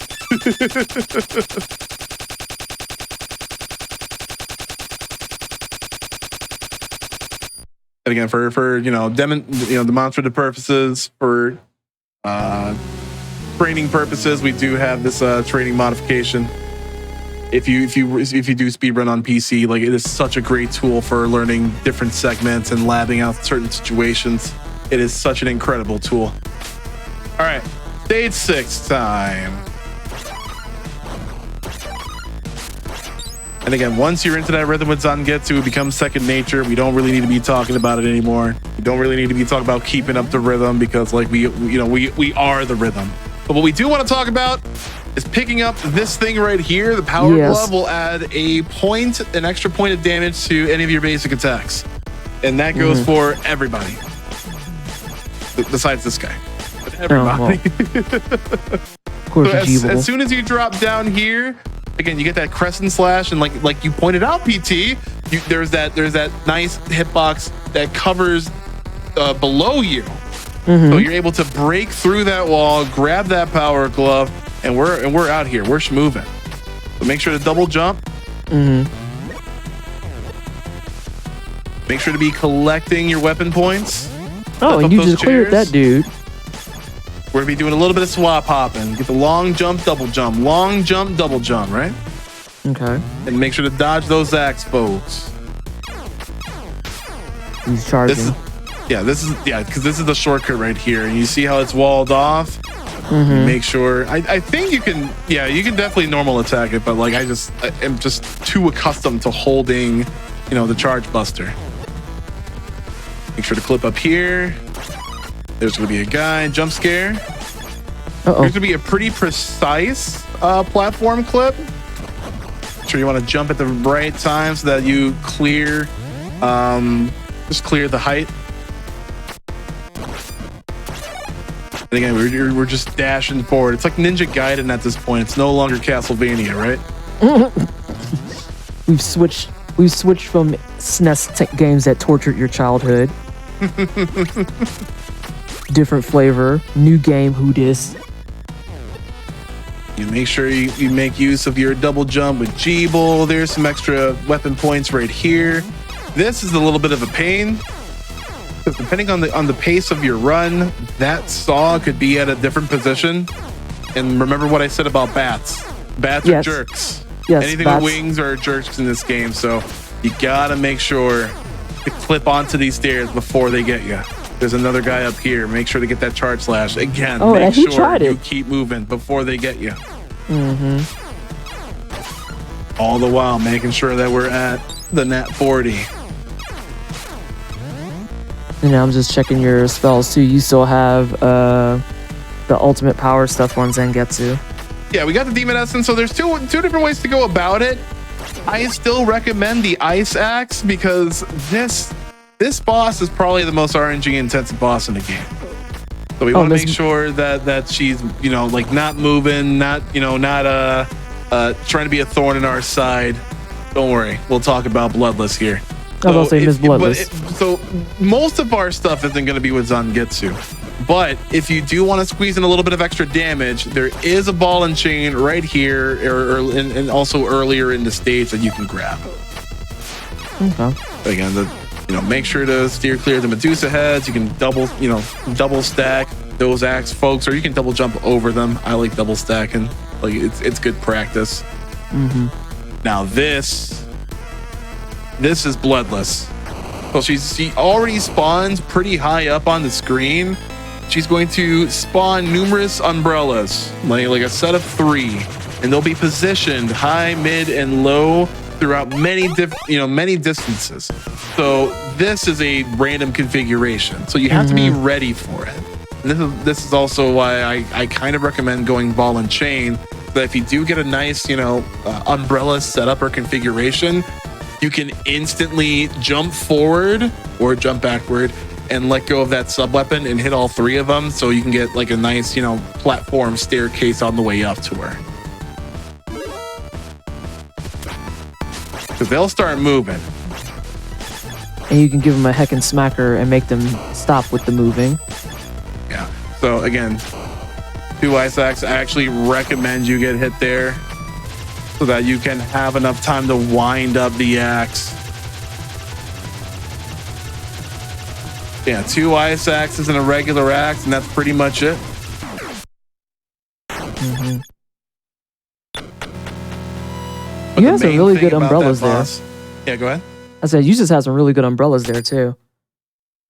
They could be better. Like they could be absolutely free, as in oh, I've had so many fast bloodless fights before, but and I hope you will in your future attempts. I do too. I do too. Because no matter how I perform tonight, this is going to be what gets the fire under my butt to finally start getting this run under my belt, because I want this run to my name. This is the dream. I'm going to put out future dream, manifesting. UBAF 2024, Vania Block, PT joins the fight. I want it. You got it. I want it. You got it. And now that you are familiar or getting familiarized with a route, it's all a matter of practice and consistency. The more you play, the better you do. And half of the reason why people sign up for speedrunning is so that they can kick their favorite games. It's that revenge on. I mean, just ask the Castlevania speedrunners. Castlevania 1, that was hard. I digress. Absolutely. I digress. So this is stage 7. This is stage 7. So again, we're going to be jumping up, swapping over to Jeeble, making sure we're spending the least amount of time, and then we have an unfortunate climb. And again, we're making sure that we are avoiding all of these axes. We have a special damage boost right here that we can employ on. I want to take that. For beginners, there is the armor here. This reduces all damage that you suffered by 1. I say you take it. Why not? It only costs like half a second. It's only about half a second. So you keep on grabbing these. Keep on grabbing. 1 slice. You don't even need to charge slash the books. It's a knife through paper. I was about to say, not Castlevania. Jesus, now I'm doing it. Oh my God, I just did it twice. Curse of the Moon said books are for chumps. I got it. Woo! There you go. There you go. I was struggling. All right. God. Auto time, double jump forward, get into that Jeeble. You are actually invincible when you dash forward like that, but make sure you make use of it. You're gonna wait for these books to go up, double jump and platform accordingly. Switch to Jeeble on here. Now upcoming. This is probably one of my favorite rooms. Okay. There are so many different ways to tackle this room. we're just gonna show off a beginner-friendly one, which is just with the frost caliber. But you can use the axes, you can use the arrows, you can use the frogs to just complete this small segment, and it's just so fun. But we'll use the frost caliber now. You see how this big boy, you see how that big boy was just frozen by the time we got there? Absolutely. So we'll keep treading on this little conveyor belt. It'll be with us. Sometimes it'll be against us.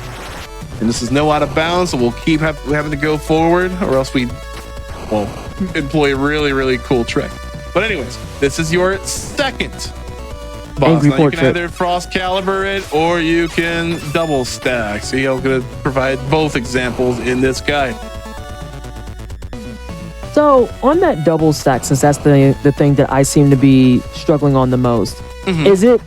I saw that you're doing it at the top of your jump, and I heard you say that before, but I feel like there's still like maybe a little bit of frame perfectness in it, because there's times I've been doing it at the top of my jump and I still only get one slash. So does that mean I'm doing it too late? It's a little bit of timing and distance. So like very seldom can you see, or rather you can see the sort of like attack swath, like look at the effect of the charge slash, and you can kind of judge that as the range.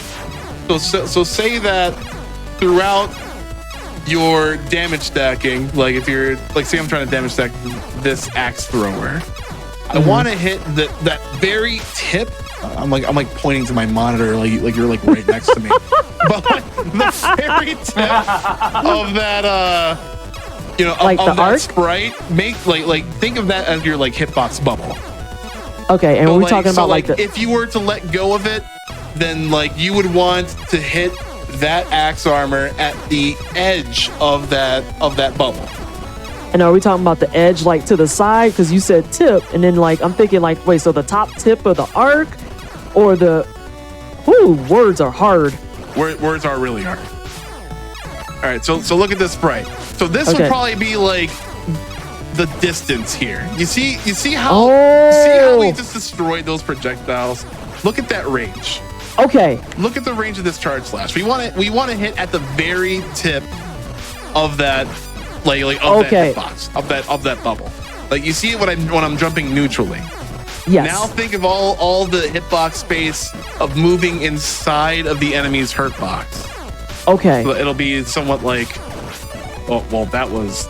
Well, sometimes when you're demonstrating things, you murder people. This is normal. This is par. Absolutely. Okay, but that makes more sense. Yeah, like when you actually like even like freeze frame it, or like, you know what? Sometimes or sometime soon we should like slow this down, like in like a clip. Yeah. Just so we can like. Yeah. I didn't mean to hold you up again, because we do want to get you through the rest of the tutorial. I'm so sorry. Yes. So up here we have these platforms. Make sure to double jump accordingly.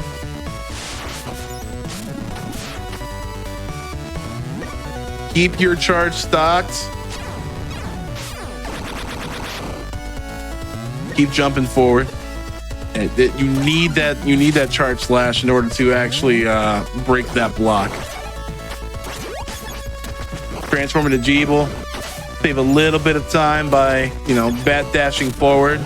You got to be incredibly mindful of your weapon points. But again, check every nook and cranny for those big weapon point ups. That one right there. There's a small one over here. There's one right under you over here. There's one here. There's one right here, and boom. No, hold on, homie. I was say we need that. Time out. Yeah, and we're at 40. Another cool thing about Jeeble, since he has no weapon, like sub weapons, if he hits a purple candle, a big weapon point pot will drop out instead. So that's a free 5. So if you really need to, you can swap to Jeeble, and there goes your free 5 right there. So why do we need all this weapon points? Because we're just gonna ice axe everything. It's such a sound, consistent strategy. And again, you can do some charge stacks with Zangetsu up here, but just look at the amount of damage that we're just gonna be going through. He's not even gonna go through any of his attacks. Love that for us. Because this boss casually is kind of a nuisance. Like Alfred's old, but he's like, his spells are incredibly broken. It trivialized the boss fights with the power of the ice and axe. That's what I'm saying.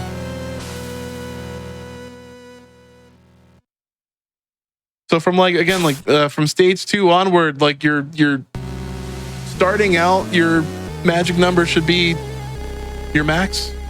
And then you said for the first level, it's like at minimum 12 or a multiple of 3. And second one onward, it's going to be 30. And then once you get up to 40, it's going to be 40. Okay. Yeah. And just like that. And honestly, just like that, we're at the final stage. So we're using everything that we learned and more, because we have one more broken aspect of Alfred that we'll get to soon. Yeah. So make sure to swap on over to his fire shield. Here's a little bit of risky drop. I like walking off and then holding up at the very last second. So you go up to go down to go up. Yeah. I mean, I get it, but that's stress.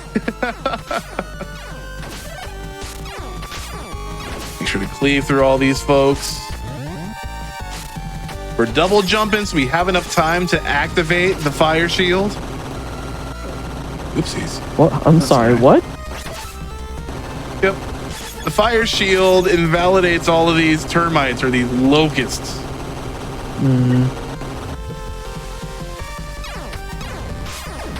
Yeah, and we're just going through it. Goodbye. Holding up. Say going through it, and Sir seemed angry, so we left him. He's a Twitter user. Ugh.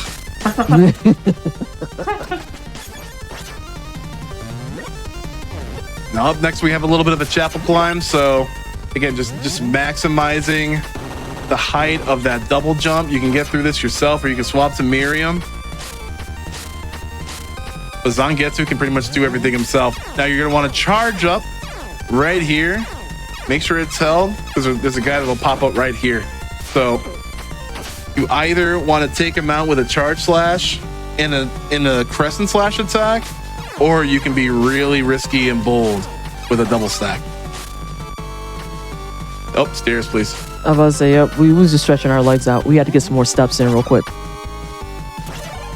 And we got one more Toad Terrace. This will be one of your final chances to, stock on up on everything that you need. You will be at a nat 40 by the end of this.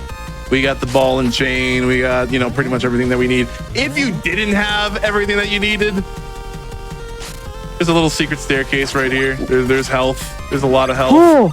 There's a lot of health. There's a weapon pot. You're probably never going to need it in a run, though. Oh my god, I feel like I never knew about that actual staircase. There. If you didn't come here with Zangetsu, with the ball and chain for Zangetsu, it will be here. But you're gonna need the ball and chain. You're gonna need the axe.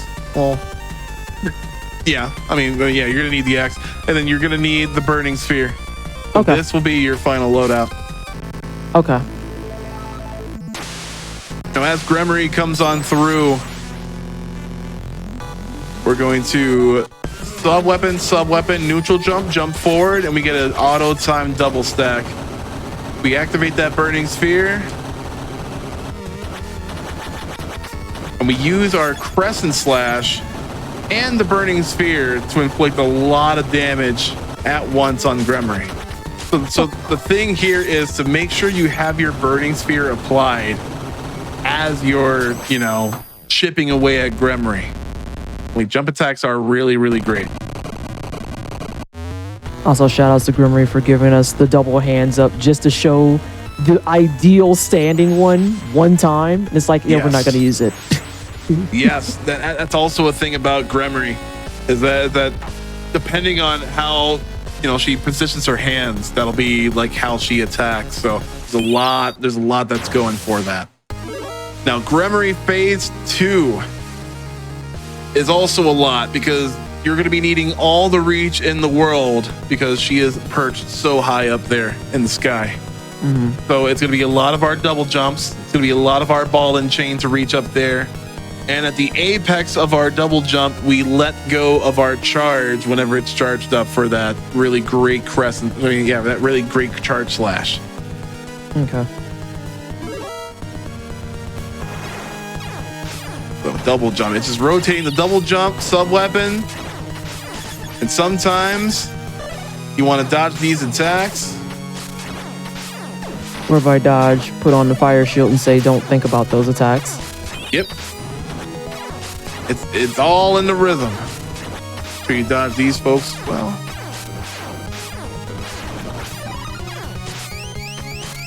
Oh, you don't even bother opening up the eyeballs. Okay, never mind. He said, I'm gonna try it. You said, that is so cute. So from the beginning of this game to the end, it's always been about rhythm. It's always been about rhythm. Whether you can find the consistency to keep the momentum going with your dashes, whether you can keep that height, that maximum height, so that you can, deal out that DPS with Gremory.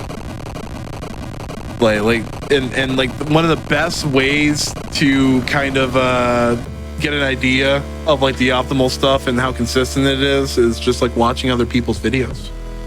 I'm gonna be that person real fast though, because we forgot to call time when Gremory had her final hit.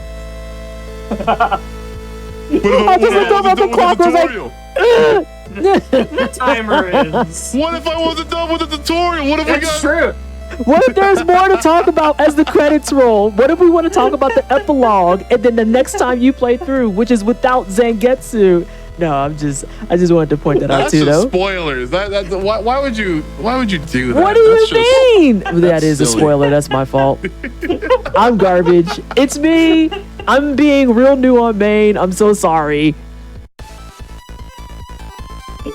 So yeah, before I get into my attempt of at least one stage, given the time, because yeah, the time. Oh my God, yeah, looking at the time. Yeah, it's a lot to go through. There's a lot to go through. Yeah, we may or may not have undershot, and that's okay because we're speedrunners. We are not project managers. So, this is not what we were trying to do. We were trying to teach people stuff and make sure they knew it. So yes, do you still have the world record in this category? In this category, yep. In both veteran and casual. But there's a lot of variants. So while this is like the most approachable category for ultimate speed running, there's a lot of variants with RNG toward the end. There's Okay. especially with when we talked about when we referenced Bloodless, when we referenced Gremory Phase 1, a whole bunch of inconsistencies there. So you just got to keep at it. Like it is as glitchless as by the bones, by the book category. So you gotta deal with the hand that you're dealt. There's no ways around it. There's no out of bounds. There's no there's no cutting down on time. You got to cut down the moon. That's it. Yeah, I did notice, this is a side thing that I noticed because of course I noticed it now that I'm not playing it. I didn't realize that with every level, the moon was phasing in. Yep. So like you start out with that little thin crescent and then each one it gets a little bit more full. And by the time you get to Gremory, it's the full moon. No, That's just a sidebar thing. they went on Majora on us. I know, but at least this one doesn't have like those teeth. Oh, those teeth are a lot. The teeth, that's it. Like that's your one. I mean, criteria, Matt? it's just I'm a very big teeth person, and so like all those teeth just I'm getting not a big closer. moon person. I'm not a big moon careening toward Earth person. All right. It's because teeth it is has all what the you're worried about? crevasses and it has like all the weird like shading in it. It makes it look like he's been chewing entirely too much tobacco and tried to clean it with chocolate, and I can't deal with it. And then it's just like, and I'm like, oh my God, I have to save the world because I can't look at him. I can't do it. It's stressful. Anyway. All right. Well, Let's try to get- the amount of bile that I'm about to throw up just imagining that. So we'll have more of how to train your gag reflex. It's like Jesus. it's a lot, and the moon itself looks like old cheese. So anyway, I'm gonna try at least one level in ultimate given the Yes. time.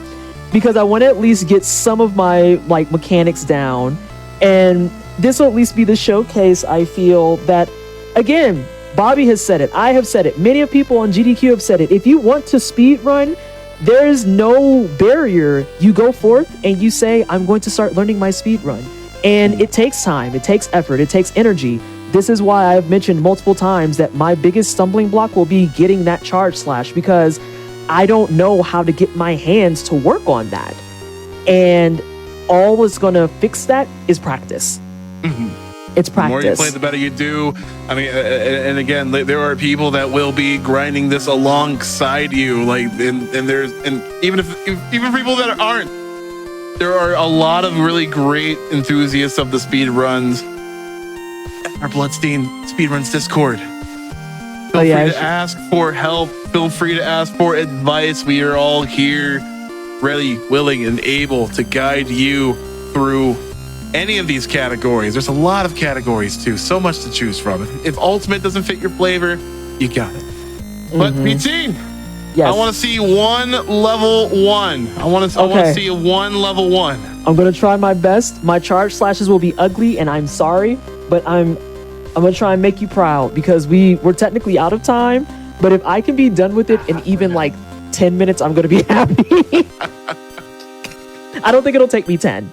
Nah, definitely not 10. Okay. Nah, you got the rhythm. Again, we've been talking about it. Okay. Alrighty. I think I need to switch over on other sides too. Yeah, probably. We should probably take just a quick break so we can make sure we're all set up so we can watch and everything.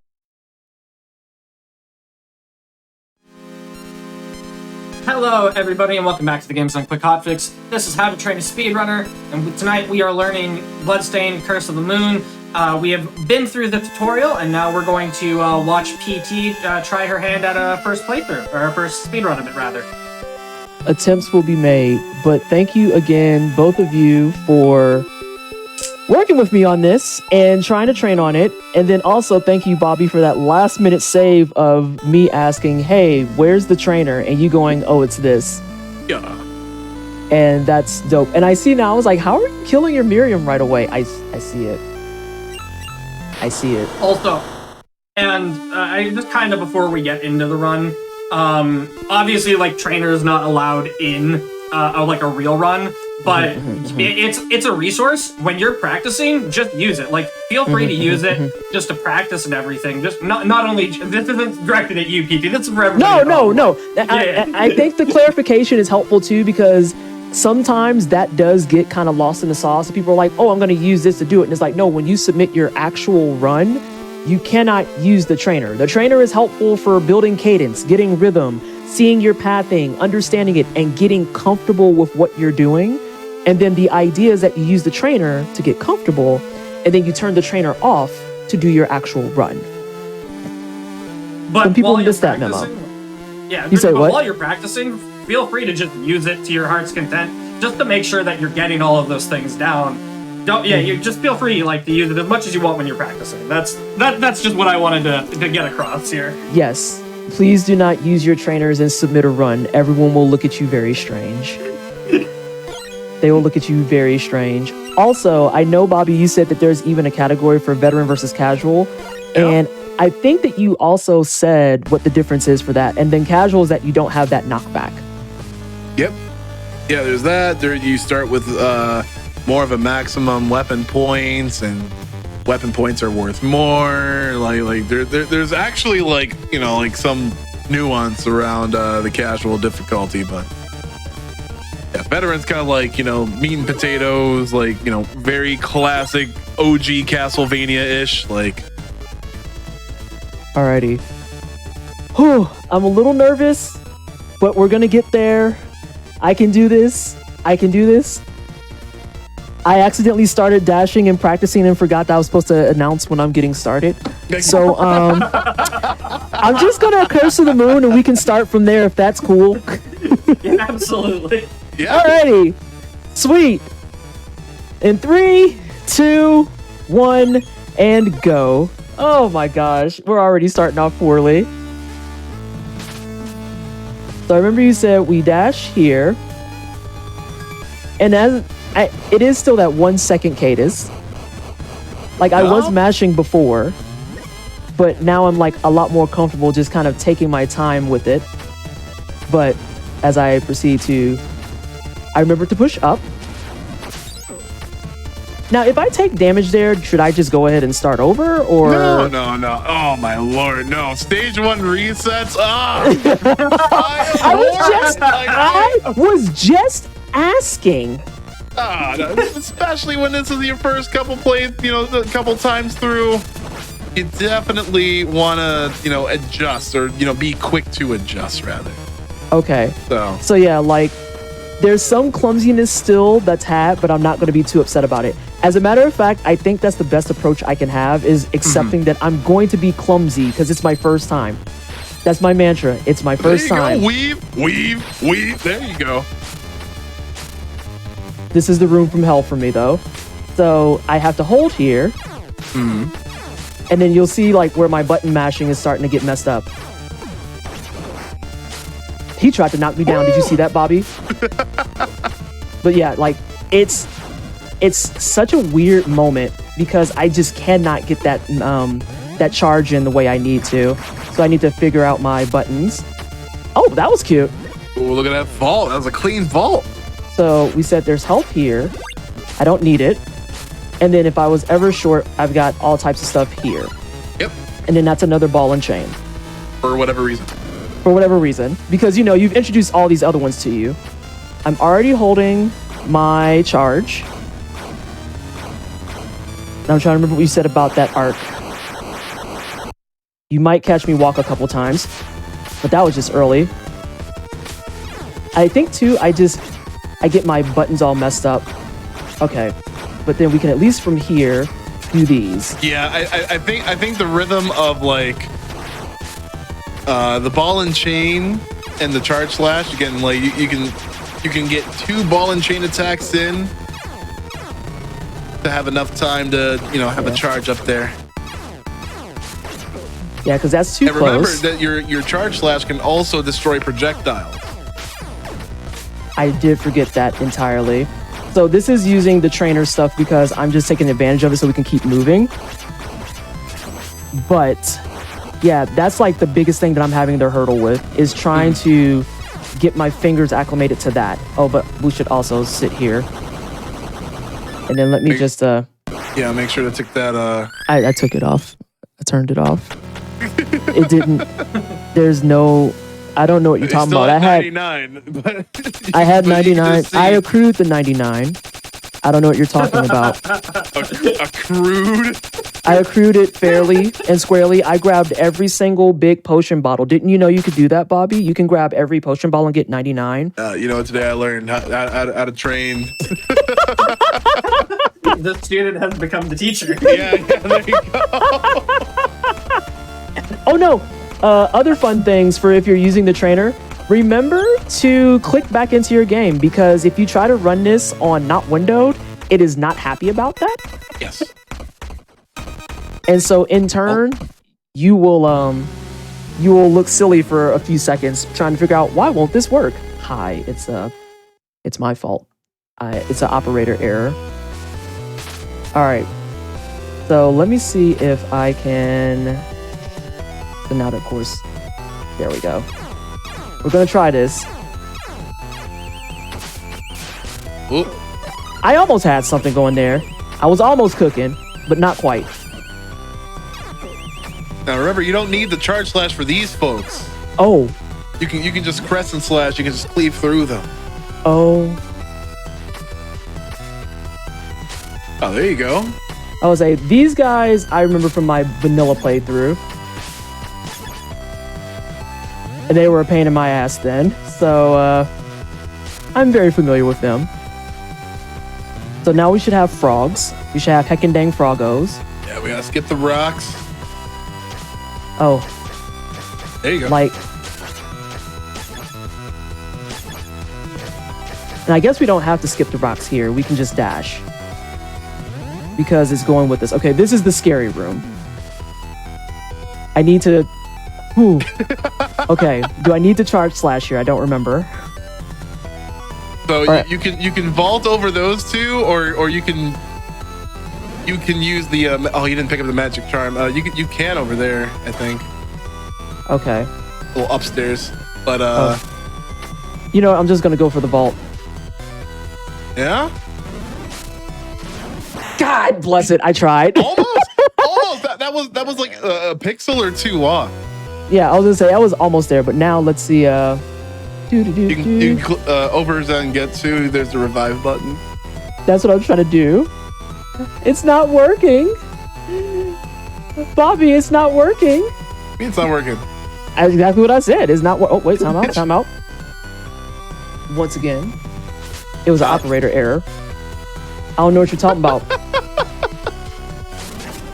Oh, if I didn't do the thing, I would have been fine. That was also almost there. Okay, after this one, I am going to go ahead and switch the thing that you told me. I do want to try some. I'm not going to lie. I thought I was going to do one board. Honestly, you're almost pretty ace at spacing out that jump. If you just let Zangetsu come down a little bit, okay, so that you have. God, gaming. Nice. Look at that. Yeah, just delay that second jump a little bit. You know. I get it. I forget what to do with the rest of this room, though. That was my main focus here. No, that's it. You could just slice. You could jump slice. Oh, you meant the charge one, though. I bet. Yeah. I don't need to go that far, though. I can just go down these stairs. Goodbye. All right, so we got that, though. And now we have this guy again. Yeah, but then double jump and dashing. Yeah, the range on those spears. Very, very instant attack, wind up. Okay, so I don't need the axe just yet. No, the axe is in the first ice room. I remember now. I need to just keep on pushing. But then do I need the charge of these or nope, they just do singles. And again, with the data, the numbers in our bestiary and on the speedrun.com guides, like we'll have precise numbers for how much HP, enemies and bosses have. There you go. But that one I didn't do it, and that's okay. But it's not okay for this one. Please leave me alone. I'm trying to get better about it. Okay, so Miriam, she needs this. This is hers. Yep. We're gonna switch back. Then we're gonna switch here. Oh no, I had to break this first. Yep. And then we're gonna switch here. And then we can go here. Okay. I believe in me. Oh, well, first I have to actually get correctly. So I don't believe in me. I kind of believe in me. I believe. That's just early. I'm trying to focus on that tip that you're talking about. Still hit though, like the charge just kind of broke. Yeah, it's a little redonkulous. All right, I don't have the ball thing. You're right. I don't have this magic ball, unless. There you go. I've had the magic ball this entire time. I don't know why you thought otherwise. Sure you're crouching down. There you go. Oh, I didn't mean to do that though. Well, shit. Oh my gosh, I'm so sorry. It's all good. It's Rated T for T.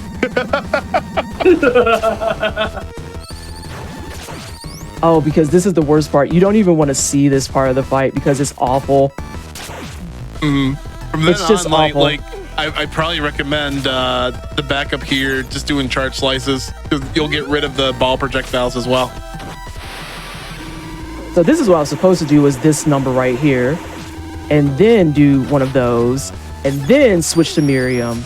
Okay, lots of button presses, but that's okay. Again, this is why we practice. But can you leave? Please, you're taking too long in my face. Yeah, do I want to kill him? And again, this boss early on, one of the most precise methods to quickly dispatch them. Well, and especially since now that I've actually walked face first into it, this trainer is actually super helpful. Now that I've had the chance to actually walk face first into it, this is probably the extra step that I needed, because I'm someone who likes to lab an area for an extensive period of time and get comfortable before I move forward. but I don't think it was giving me any favors to sit there and do the same area over and over without actually coming in and trying to see, hey, what's the rest of this run kind of sort of look like? So this is actually super helpful. Oh, God.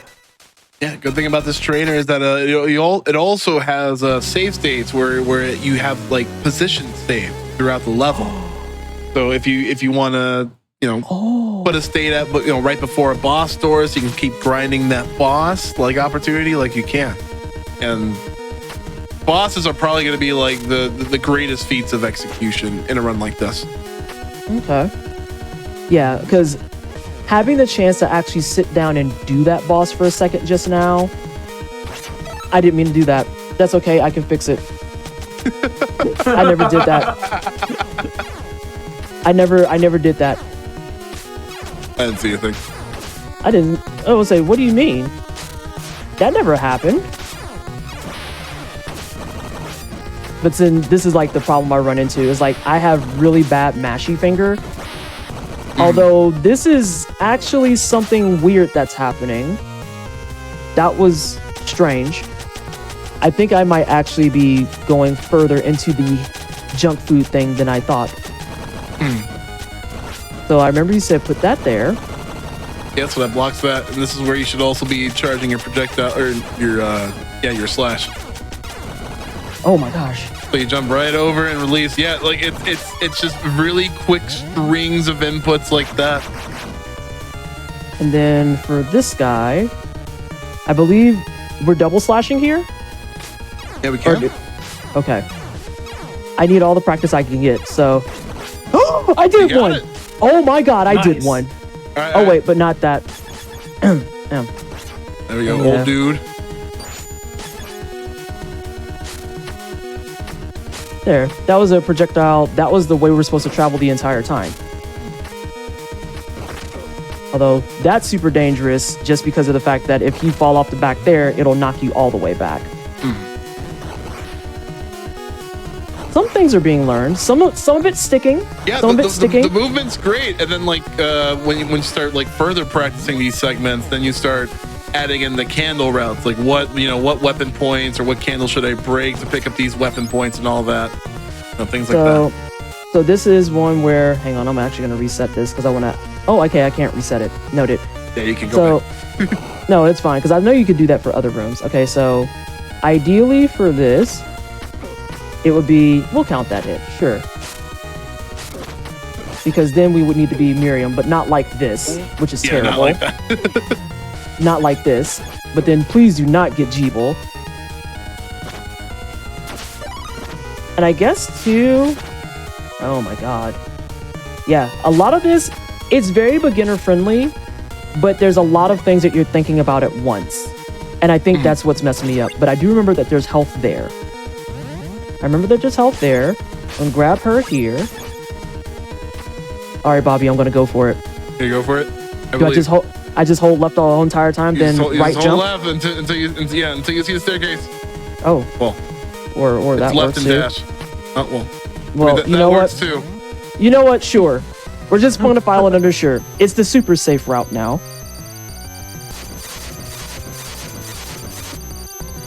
Also, I don't know if I've told you, but this is actually my favorite boss. It's so great. All right, so we want to get up here. Here. Yep. No! All right, that's fine. I'll let it rock. I'll let it rock. Let it rock. Let it rock. Just focus on getting the range of the ice into the axe. If I did it from here, then Also works. Fudge. Remember that delay really is slow rough. wind up. Yeah. Hey, that was rude. Okay, so... Oh, that's too high. Well, okay, so there are some levels that are too high. I'm just noting things as I go. And then you're gonna do your hand thing.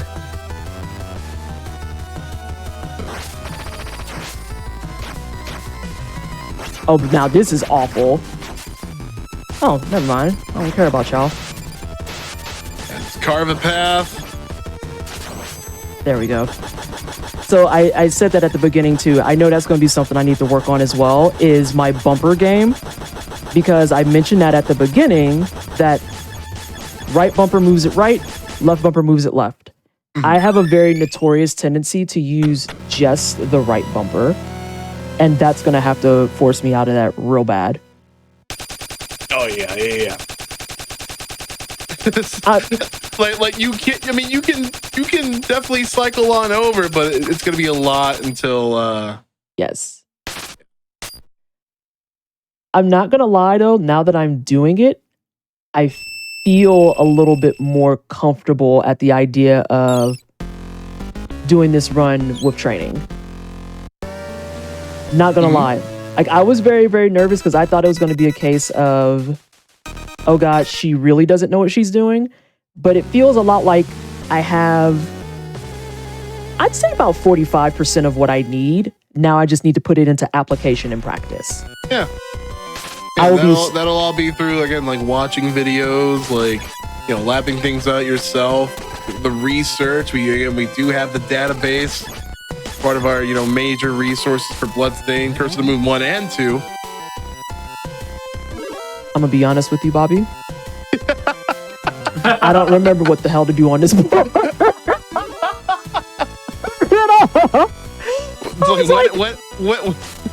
When in doubt, yeah, head up those stairs.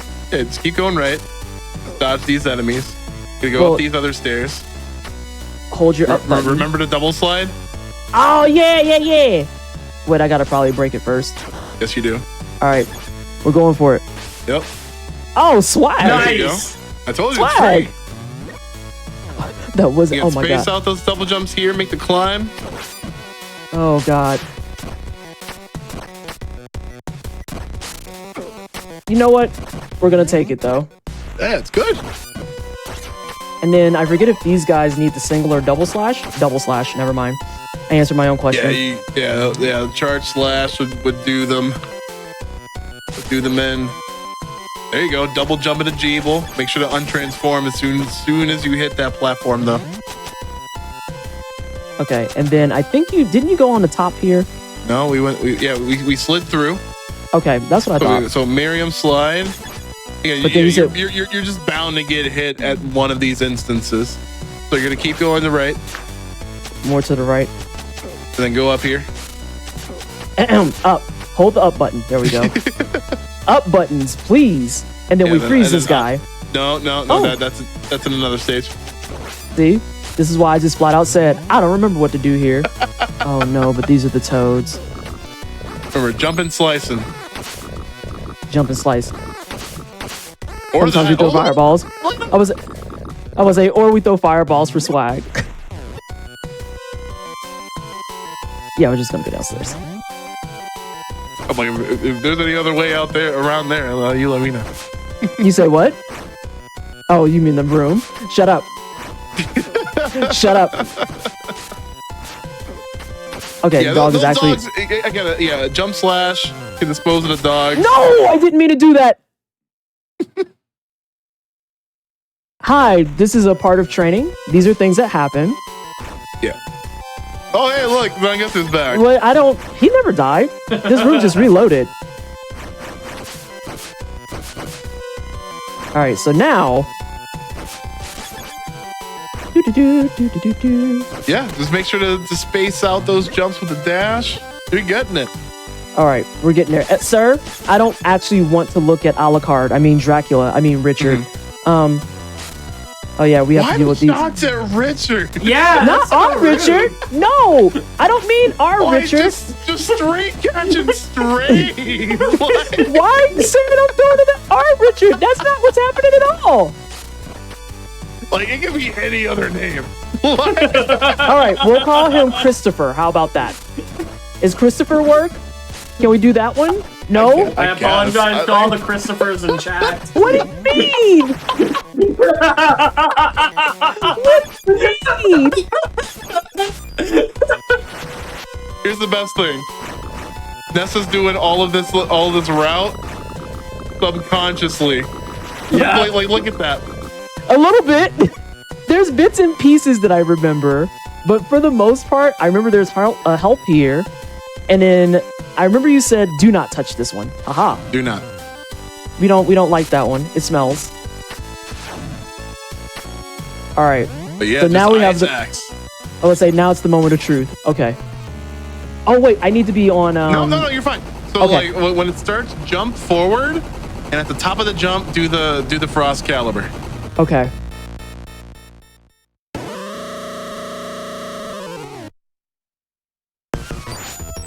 You got it.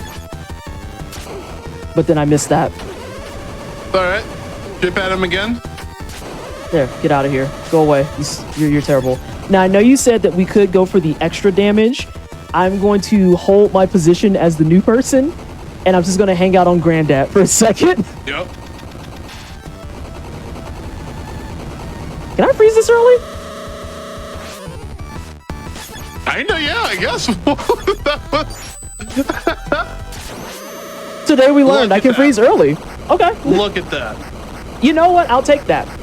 I will add the sword swipe as the additional swag, but I don't feel bad about that. And that was, I'll have to check the numbers again for what the math is on how much weapon points I use. Because I think I would have burnt all of it and I might have been short maybe one swing. I think I would have been short one swing. Weapon point. Thank you so much. Given all those extra lives that we definitely are going to use all of. All of them. Every single one. Yeah, that's why you want to have that max at 40. Mm-hmm. And so, in the event that I burn through all of my weapon points on something like that boss fight, I'm assuming that there are backup strats on speedrun.com too, where it's just like, hey. There's a really quick way. You want to grab that candle at the start? Okay. You know what? Y'all are bouncing around, and it's throwing. It's killing my vibe. It's killing my vibe. We're gonna fix it. Start fresh. All right, and I want it on Zangetsu. Oh, I have to fix everyone's stuff now, though. Yeah, that's fine. Right now you can. No. You can. Yeah, she's a trainer. Yeah, get back at Frost Caliber. Yeah. I was gonna say, I think I got the double. All right, so you can activate the demon essence here, so you don't have to do charge slash strat. Oh, thank you. I could just go back to jump strats. Yeah. I like jump strats. Jump strats make me happy. And we're gonna go. Yep, I'm starting to hit the point of the run where it's like, yep, it's all running away. It is all we'll go up actually. The stairs here. Okay. Then head to the right. We are gonna get Jeeble then. Or are we just gonna dash and jump? At the far end. Yeah, at the far end. So you can dash and double jump over this guy. Okay. No! Jeeble, please! Jeeble, please! I have a clip of that on my stream, by the way, of me doing that exact thing, so it's fine. Oh, wow. Hey, yeah. Well, not on this area. It's on the one with the saw blades and stuff. Okay. So you don't.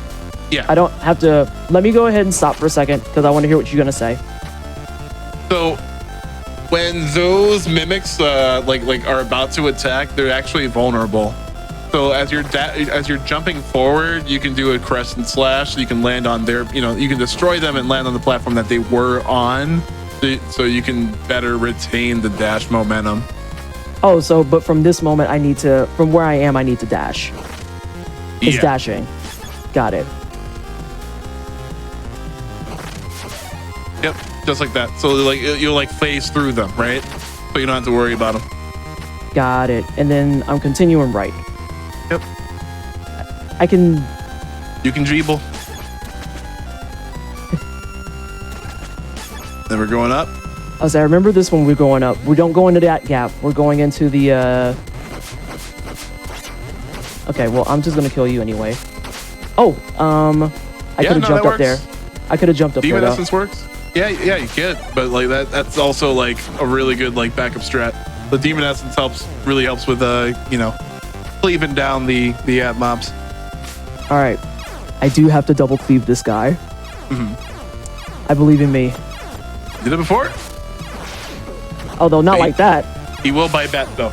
He will bite back. I was say he fights back. I'm trying to get my fingers set up. Oh my god. The power of learning. It's happening. There you go. You keep stacking them up. I might become a Bloodstained speedrunner after all. I'm joking. I'm going to become a Bloodstained speedrunner. There's a timer right below you. You're speedrunning. Okay, this is true.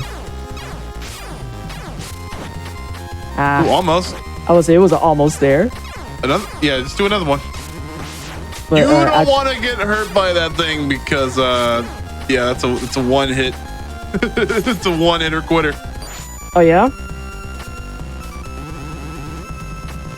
But I was like, I'll just do that then. Goodbye, sir. I remember you said that is the way that we could do it, but I want to practice my jumping, whatchamacallit, my jumping slash as often as possible. Yeah. And I know we have to go this way. Excuse you. I'm leaving. Rude. No, it's this button. And now we're going to keep going this way. Well, activate that demon. Yep. Activate, pop the flame.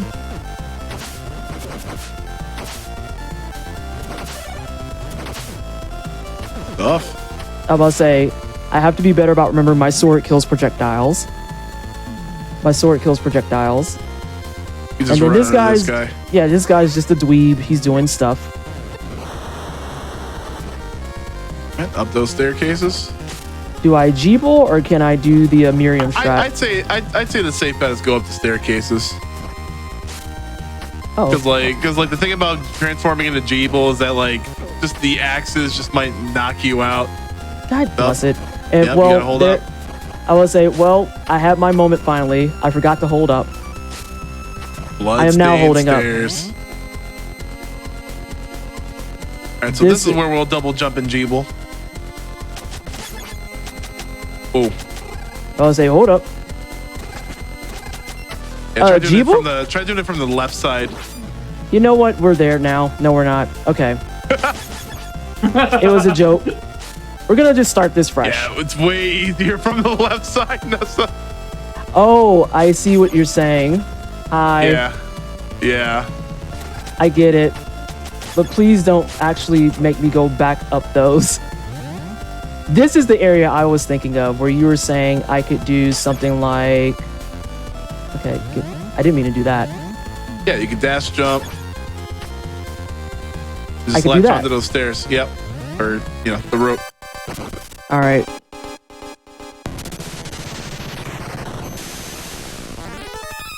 So at this point is where Bobby would be finishing the game. And I missed. Oh. Okay. The timing. I got it. I'm there now. I'm there now. Whoa. Granddad, chill out. I was a yeet was had. Oh, I have to be on that screen. That's pain. Okay. So if you don't want to win the movie, just go onto the stairs. Yeah. Bless you. Oh, these Medusa heads are actually obnoxious. There you go. You just double jump on up there. Yep.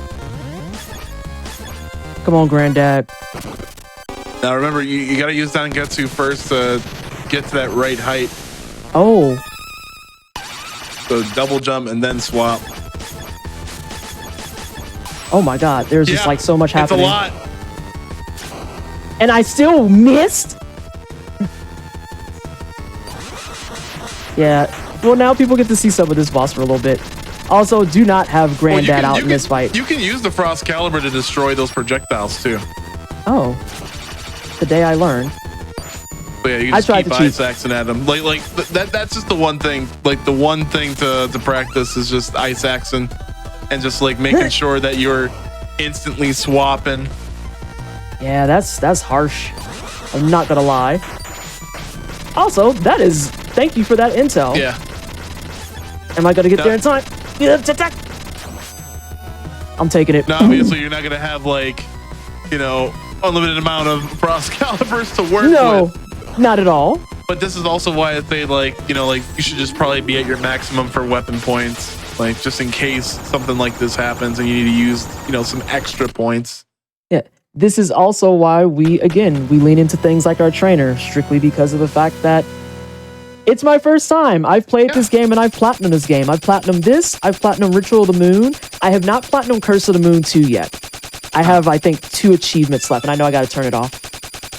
I have 2 achievements left. But even being well seasoned at the game, it is simple, but there's a lot going on. And going through those button movements real fast, it's real easy, and y'all are seeing it, to just get your fingers kind of in this jamboree of what the hell is happening. It gets real interesting real fast. You got 3 left. I'm gonna say we're almost through it with the assistance. No, and I'll tell you, once we're done with this, like you can just find yourself like loading this game up like on like the Steam Deck or something, and just like running through a level or 2. Like, again, just a little bit of what you learn. It doesn't all have to be in one single speed run attempt. It can just be like, you know, bits and pieces here and there.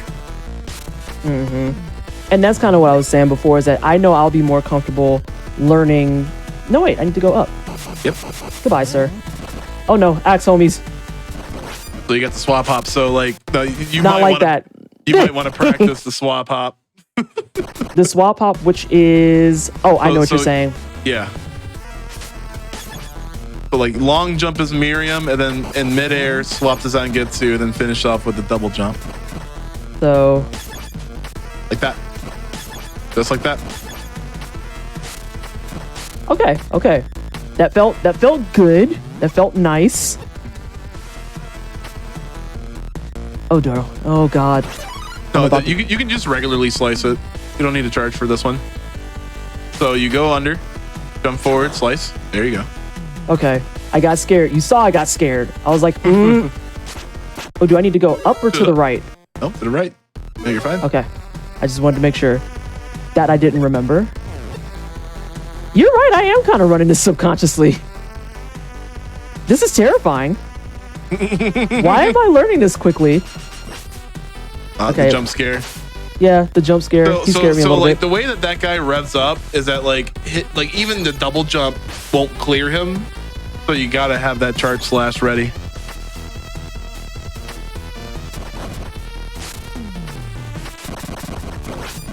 All right, so a quick. No, you got it. You got it. Oh, okay. And I think we're gonna be. I don't remember I don't remember if there's a jump scare in here or not. There's a lot of them. Well, I don't consider these dudes jump scares, but I mean homie with the scissors. Oh, not until the end. No, not until the end. Okay. Oh my God, I forgot about these chicks. No, you can just run past them. Oh yeah, because they take care of it themselves.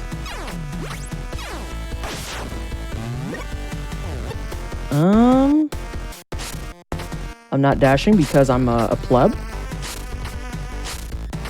I'm remembering to hold up though. Bats are evil. Bats are actually terrible. 100%. Swerve. Okay. What? All right. Challenge. What, me? What did I do? What did I do? Just taking down 3 bats in one fell swoop. I see you. Yeah, you can just double jump over this guy. Okay. I was like, I missed my double jump, but I realized there was enough space for it. And I was like, never mind. I'm just leaving. Oh, I think.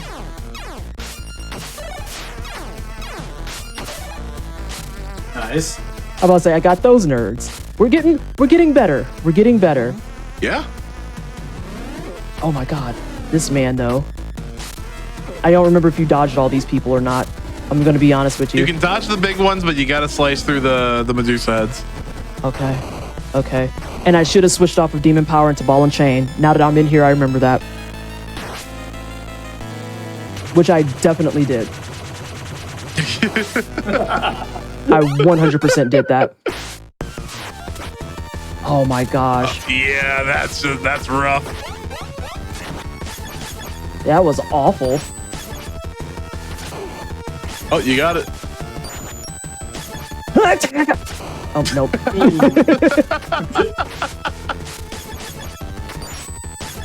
These are the bloodless growing pains. Like,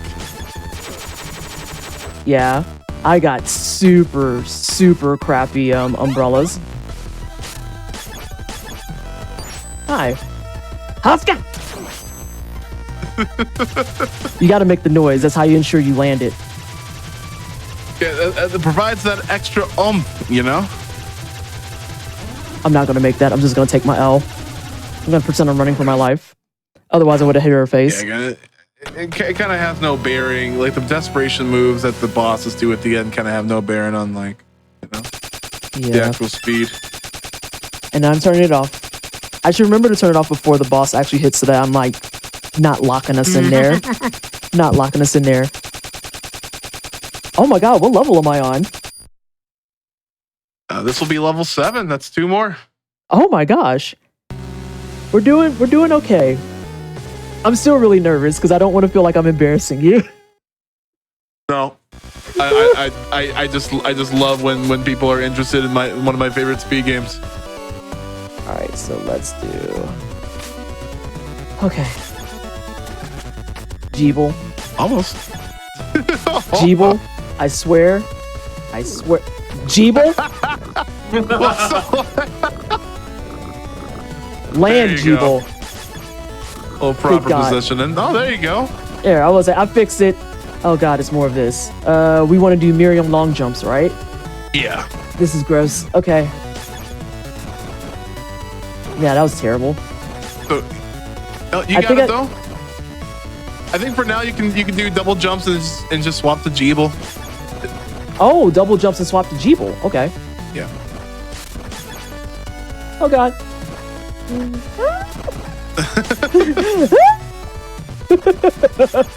I'm forgetting my buttons now. So the attack button attacks, right? Shut up. Okay. Right. You know what? We take those. You jerk on a stick. I'm just going the normal way. I am so aggravated.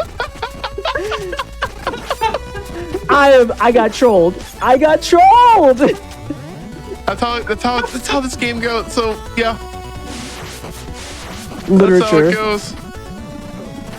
But these are single slices. I remember that. Yep. I got trolled so bad. I'm so upset. Okay, so I remember you said we want to Jeeble here, but I have to actually Jeeble. Okay. This is a little bit tricky to line up. Whoops.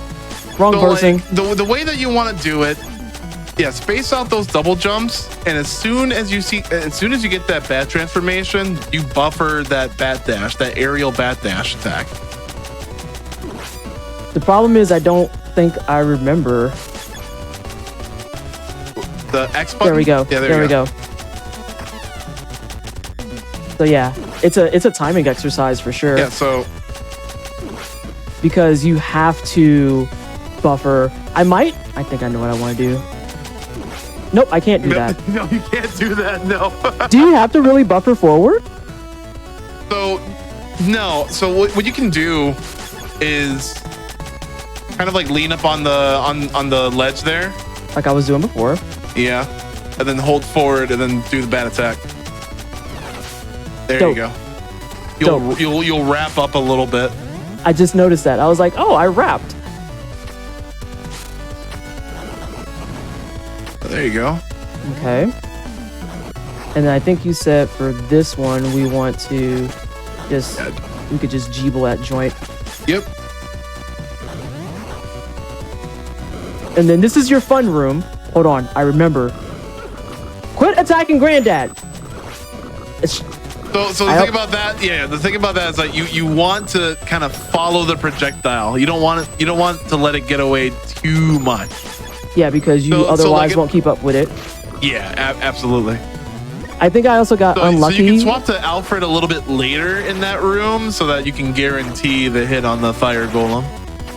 Okay. I'm gonna have to figure out my fingers situation. I'm gonna be real, Bobby. I think after this run, I'm going to go straight to the junk food. I'm not even joking. Also, I can't remember. Satisfied customer. Right We'll or up? talk about that. We'll keep going right here. This will be your second mini boss. All right. I'm going to try my slashes again. I have to lab them.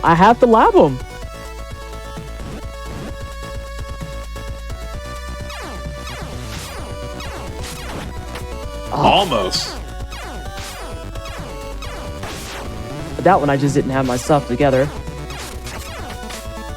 Oh. All right, I'm trying to work on my button placement too at the same time. But yeah, I have to figure out something for either the control. I want to learn it on controller too, though. That's the thing. I don't want to be just on my junky food. Even though I do enjoy my junky food. I can just jump up here, can't I? Yep. So from the ledge that you just came from. From this guy? No, up higher. Yeah, or you can do that. Okay. This feels like it should be a Jeeble room, and I don't remember it. No, because like at this point, you definitely want to hold on to your weapon points. So like during moments where like platforms kind of like are close to each other, you can double jump with Zangetsu. You need that charge slash for this room because you need to break that block above the enemy. There you go. Got it. Okay. Yeah. I think I have to go up here. Yeah, you have to. Yeah, I don't have a choice. Oh, this room's scary.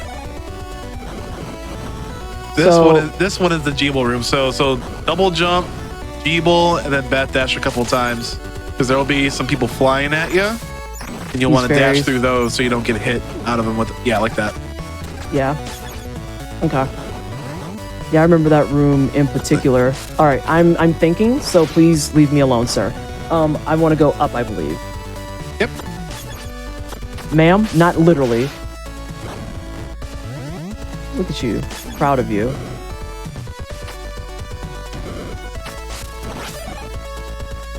We're getting better a whole about bunch of candles to fill up your weapon points with. That I definitely need right now at this current juncture. 100%. Anxiety. Ooh, okay. No, you need the you need the Miriam here. I need the Miriam here. We're not gonna talk about it.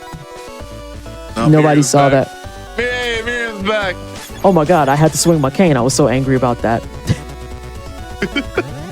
All right, so we're gonna do one of these numbers. Little swap hop. And then this is your usual quick stuff. And then, just because we talked about it. Yep. I just wanted to do it. Okay. And we'll just be ice axing. Like you can sneak in a charge hit. Focus on the ice axis. I'm going to focus on the ice axis.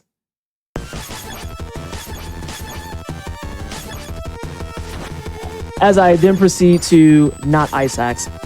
So make sure you... I'm on a platform. Yeah.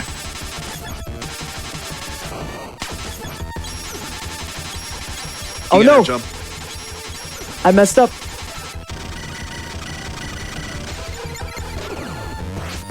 But that's okay. 'Cause I remember the rest of what's happening. I'm just like muscling my way through it because I want to at least get a feel for the run. If that makes sense. Does that make sense? You're almost at the end, and for like the backups that you've been doing are like still really, really sound. I meant to fall off of there. I didn't fall off soon enough. But yeah, that's kind of what I was saying before. If there's anything I would say I have learned in my time of speedrunning, for people who don't know, I do have times in Katana Zero. I have times in the Messenger. Thank you so much. I just heard it going long enough and I was like, I need to turn it off. I have time in Katana Zero. I have time in the Messenger. I technically have time in Sekiro Shadows Die Twice, but it's very technical because I wasn't trying to run an actual run. It just so happened that I cleared enough to get on a board. So that was a thing. Learn that. If there's anything I've learned helps me a lot, it's... Before I go into the finishing part of my comment, do I get the fire stuff for... yeah, this is the room where you get the fire stuff. Okay, I wanted to make sure. Yeah, right up There's there. Granddad's stuff. Hit it with that stick. Yeah, stick action. Because then, do I need to start using it? No, not now. Okay. Oh, gosh, but I gotta go. Yeah, this is that. Yeah, it's quite a time-sensitive stage for some of the parts, because those locusts will be after you. Yeah, they are on it. Oh, you can see that I clicked back in. But on the plus side, he has his fire things now. Who would have thought? Ow! Okay, we're leaving. You gotta drop down. Oh my god, I did it. I didn't do it all the way though. I should have dashed it. I see what I'm supposed to do. No, don't dash it. Don't dash it. It's a little. It's all in time. Because if you dash it, then if you dash and you hold a direction, then you'll move that direction. So in order to like drop down, just hold B. There we go. But I did it wrong again. Yeah. Something there's wonky. So you're getting off at an early staircase. Like you have to go for the one right at like you have to trust yourself. Like you'll go out of bounds, but if you hold up, the staircase will save you. Wow, that was extremely lucky. So it's not this staircase. No. Okay. My brain just shut down. Drop. Okay, so I'm not jumping off of this staircase is what you just said. You're holding B so that you're running to the edge and you're dropping down. So at that staircase that you are at, hold B and don't hold any direction or else that'll happen. Okay, but I see what you're talking about with it. It's quite the drop. We found the spot that I'm actually kind of stuck on. Wow, it took us till the end of the game to get there. I'm proud of me. Baby victories. And I finally got through that without getting hit by that freaking candle, bra. No. Okay, you know what, Bobby? Almost. We're just gonna go now. Do I want ball and chain here?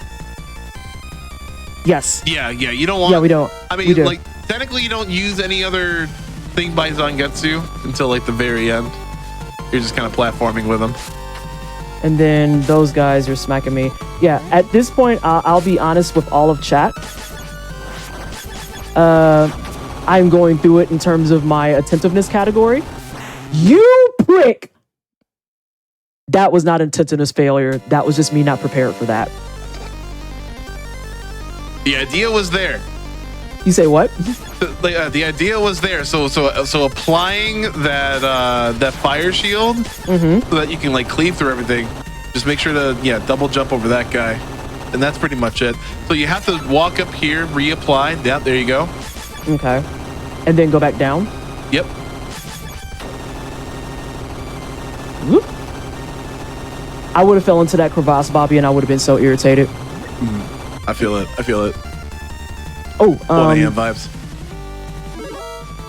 So we got the charge slash right here. I do kill him. That's what I thought.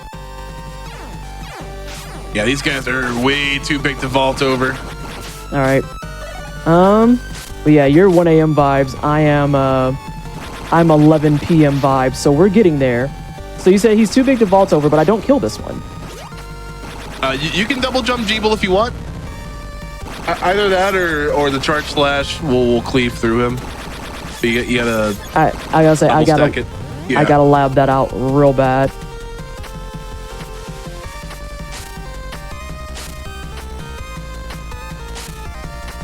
Look at that great movement. Thank you. Go on to the right there. Down the stairs or up top? Up top. Thank you. Yeah, this is the point where we officially. I am running out of. We are 75% of the way through. I would say it's too far to the end, and my brain is trying its best. It really is. Hold your up button. Hold your up button. Yep, don't hold your up button. That's fine too. Wait, that stairwell is still there. Is that supposed to happen? That stairwell Yeah. is supposed to be there? Yeah. But like, yeah, you can reset the room. But yeah, just make sure to space them out. Or you can just go up the other, like the regular way. Like, I'm trying to space them out because I saw that you went up like in a straight line, and that's what I'm trying to emulate a little bit here. you can also switch between Miriam and Zangetsu, so like you can get like a higher initial jump. But then that's a little bit of menuing. But yeah, just double jump and yeah, you should be able to. Yeah, you should be able to just space out the double jumps.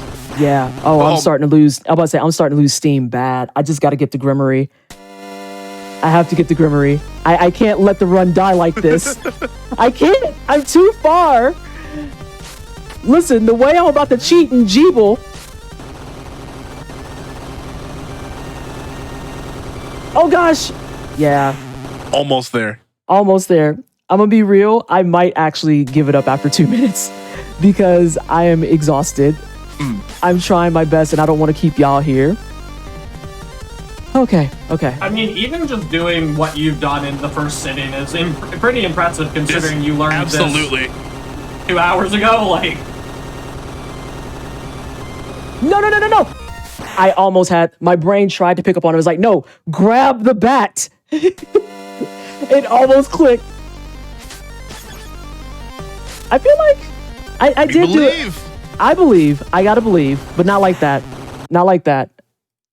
I did do a lot of it with asking questions in what, like once we got to maybe third stage on. You know what? I might go ahead and hit that vanilla route real fast. Look at that. Impressive. Until I do a fireball randomly. As I said, I'll do the vanilla route real fast. Oh, we have a jump scare homie here.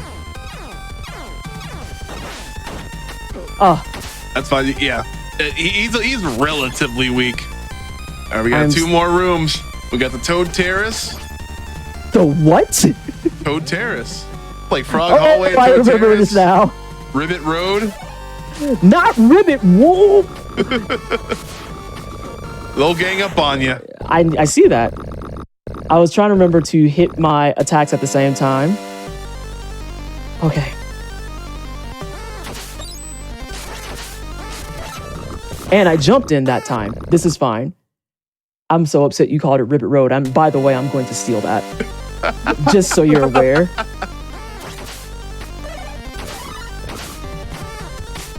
Dang. They dropped that man in the trash. They are susceptible to pits as well. I just wasn't ready for that to happen. And then you showed. I saved it. I saved it. Grab the second one. No, not that one. Grab the second one. Well, I'm grabbing this one anyway. I want the second one. I have my ball and chain. All right. Okay. It's time for Grimmery. Before I go into Grimmery, I want to make sure I have the strap. First phase, it's Fire Shield, then Zangetsu Ropes.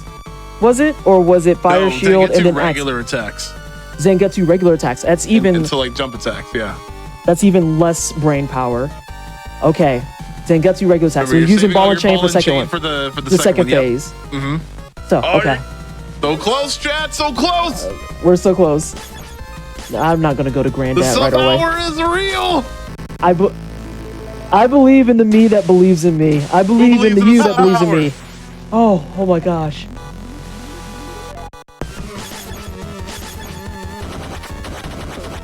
There you go, beat.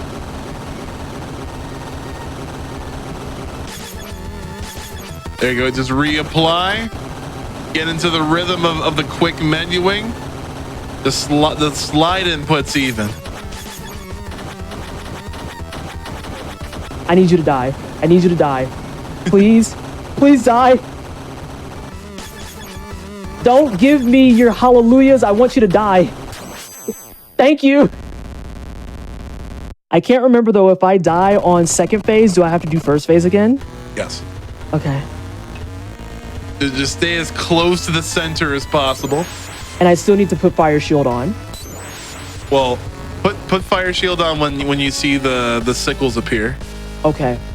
So Until then, it's just like, again, just rotating the double jump charge slash with the double jump ball and chain. okay. So like, I'm sorry. What is happening? Nope. Take your time. Take your time. Take your time. There you go. I see it.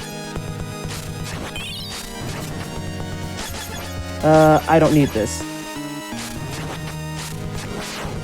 Ooh, weave. There you go. The rhythm. Don't worry about that. Okay, cool. I'm just gonna switch sides. I got tired of that side anyway.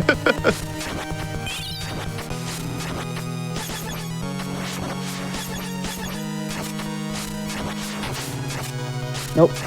No, I'm too far. Now I'm close enough. And you said something about slashing? I'm sorry, my brain turned it off. No, this is fine. This is fine. As long as you're getting into that rhythm, like just it'll adjust the muscle memory, and that's time. Oh my god, I got the sub hour. Nice. I feel like there was a lot to learn. There's obviously fine tuning to be had and routing to learn. And yes, I use the trainer, but again, do not be afraid to use the trainer. I can't stress that enough. Use the trainer, use it so you can learn and get your cadence and get your mechanics and get your buttons down. Because going in vanilla, you will get so frustrated and so angry, and I can absolutely guarantee you'll put the game down. Put it on so you can get comfortable and then go forward. We ran through it in about like a couple hours, the tutorial, but just look at how much information you retained as part of, as far as the mechanics of keeping that momentum go.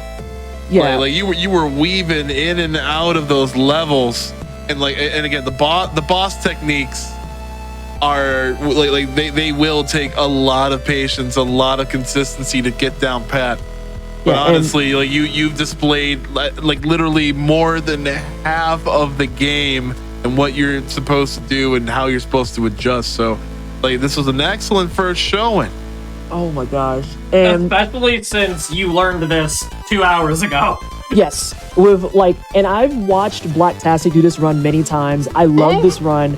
I want to say that it is because of Bobby's stream. We met maybe, I think 3 years ago. I don't know. Time is a mystery. We met some years ago, and I remember that's how I got introduced to this game. And I fell in love instantly. This is why I have all 3 games, and I would love any and all additional content that's coming. But I just want to close out with saying another thing I think that's really important here. I'm really hard on myself, and I know that. But a sub 1 hour on your first attempt is nothing to sneeze at. And then remember that there's always such a thing as a baseline. You have to have a baseline. You have to have a starting point. My starting point is 56 minutes. Bobby holds the world record at, I don't remember the exact number, but I know it's sub 30. I know it's sub 30. Pretty close, sub 30. Yeah, I was like, oh wait, did I miss out on some? Is it like sub 25? It's like, let me see if we're not no out of bounds, but like, you know, as I'm looking at this time, like basically this is all you need. Spend a couple of hours of your time with a segment of the game. You don't even need to knock out an entire speedrun guides tutorial session like we did. You can really take your time with it. And the thing about games like these, like action platformers that I love the most, is that a lot of it you can just watch.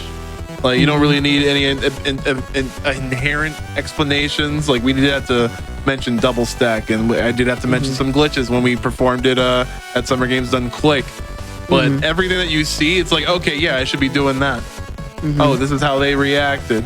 You know, all of it's apparent. So as long as you can follow that, pretty, you know, like you're really nice and visual based with your learning. I feel like it's it'll take you far. And as we close out, I want to say again, thank you, Bobby and Church, for having me on for this. I know this was a long time coming, and we've been planning it, and I've canceled, and life has been all over the place. But I really appreciate both Church taking the time to let us have what is ultimately your segment of Hotfix to do this, and then Bobby, your time for sitting down with me and being like, you know what, I'm going to teach them this speed run. it's greatly appreciated because Wine Cellar already knows how I get. I already have some time blocked this year for speedrun training. And you're watching what we're training. So if you like Bloodstained, come the later months, because I do have to do Terra Enigma first, or else I'll be killed on sight. After that, we will be doing lots of Bloodstained speedrunning, because I want to get down. My personal goal, if I can get to sub 35 by end of year, I will be happy. If I can get to sub 30 by UBAF, I will be elated. That's a big ambition, though, I think. Hey, we all here know that you can do it, though. Absolutely. I gotta lab it out. And then I'm gonna mess around with buttons, see what helps me with that charge slash, but seeing it in action, I think helped out a great deal. Thank you for explaining that to me as well, because that was just like, I wasn't seeing it, and then after you explained it, it's like, I think I get it. I'm happy. But I'm gonna stop talking and gushing, because otherwise I'll go on like a crying tangent, so I will find an excuse to cry. Please don't make me. Well, yeah, that was about it for me as well. You can find me speed running and playing a whole bunch of stuff over at my channel at Bobby on pretty much every social media platform or streaming platform out there. Thank y'all very much for tuning in to this Bloodstained Curse of the Moon tutorial segment. And there's definitely going to be like a bunch more on my side when it comes to the different categories and getting people's, feet wet with the mechanics there. But Church, I believe this is your show. Please take us out of here. Please. Absolutely. I do want to give a big thanks to both of you. It's awesome to be able to have people come on, teach the games they're super passionate about. And PT, it's awesome to have somebody who's so interested in the speedrun, be able to, learn live on stream and just kind of show like how it's not, obviously speedrunning isn't, you're not going to get a world record on your first try, but it's so easy to get into speedrunning. It's so easy to, pick up a tutorial and learn and then just get into it. Especially in these games that have trainers. So I really do appreciate y'all taking your time to come on and show everybody that speedrunning isn't as hard as people might seem that it or might think that it is, and that it is. Obviously you have to put in some practice to get into it, to get all of these ridiculous times that people have.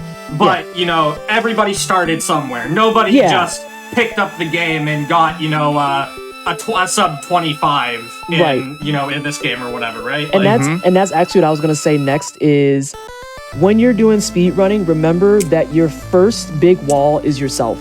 Do not jump straight into a game thinking, okay, I'm going for world record, because you will burn yourself out. Speedrun for yourself, see what feels good for you. World record doesn't have to be an end goal. Again, I mentioned I run Katana Zero. I run a 28-minute session and the world record is 16 minutes. I don't have an interest in getting down to 16 minutes, but 28 minutes is still nothing to sneeze at. And that makes me a speedrunner, and I have a good time playing it. And I highly recommend you play it, and play this too, because they're both excellent games that you should definitely own and maybe play and also speedrun. At the end of the day, it's important that you're having fun doing it, and if you're just slamming your face into a wall, just hoping that you get better, like, take a step back, figure it out. You don't have to go for world record. Make sure you're having fun while you do it. All right, let's stop doing Midwestern goodbyes. We got to get out of here. Well said. That is all we have for tonight. We do have more hotfix coming up tomorrow. We have aimbot starting at 7 p.m. Eastern. After that, we have speedruns from the crypt. We are going to take a quick break while we look for a raid target. If you wouldn't mind just sticking around, everybody, so we can cheer on somebody else who's doing some speedruns, that'd be awesome. Have a great night, everyone. Good boy.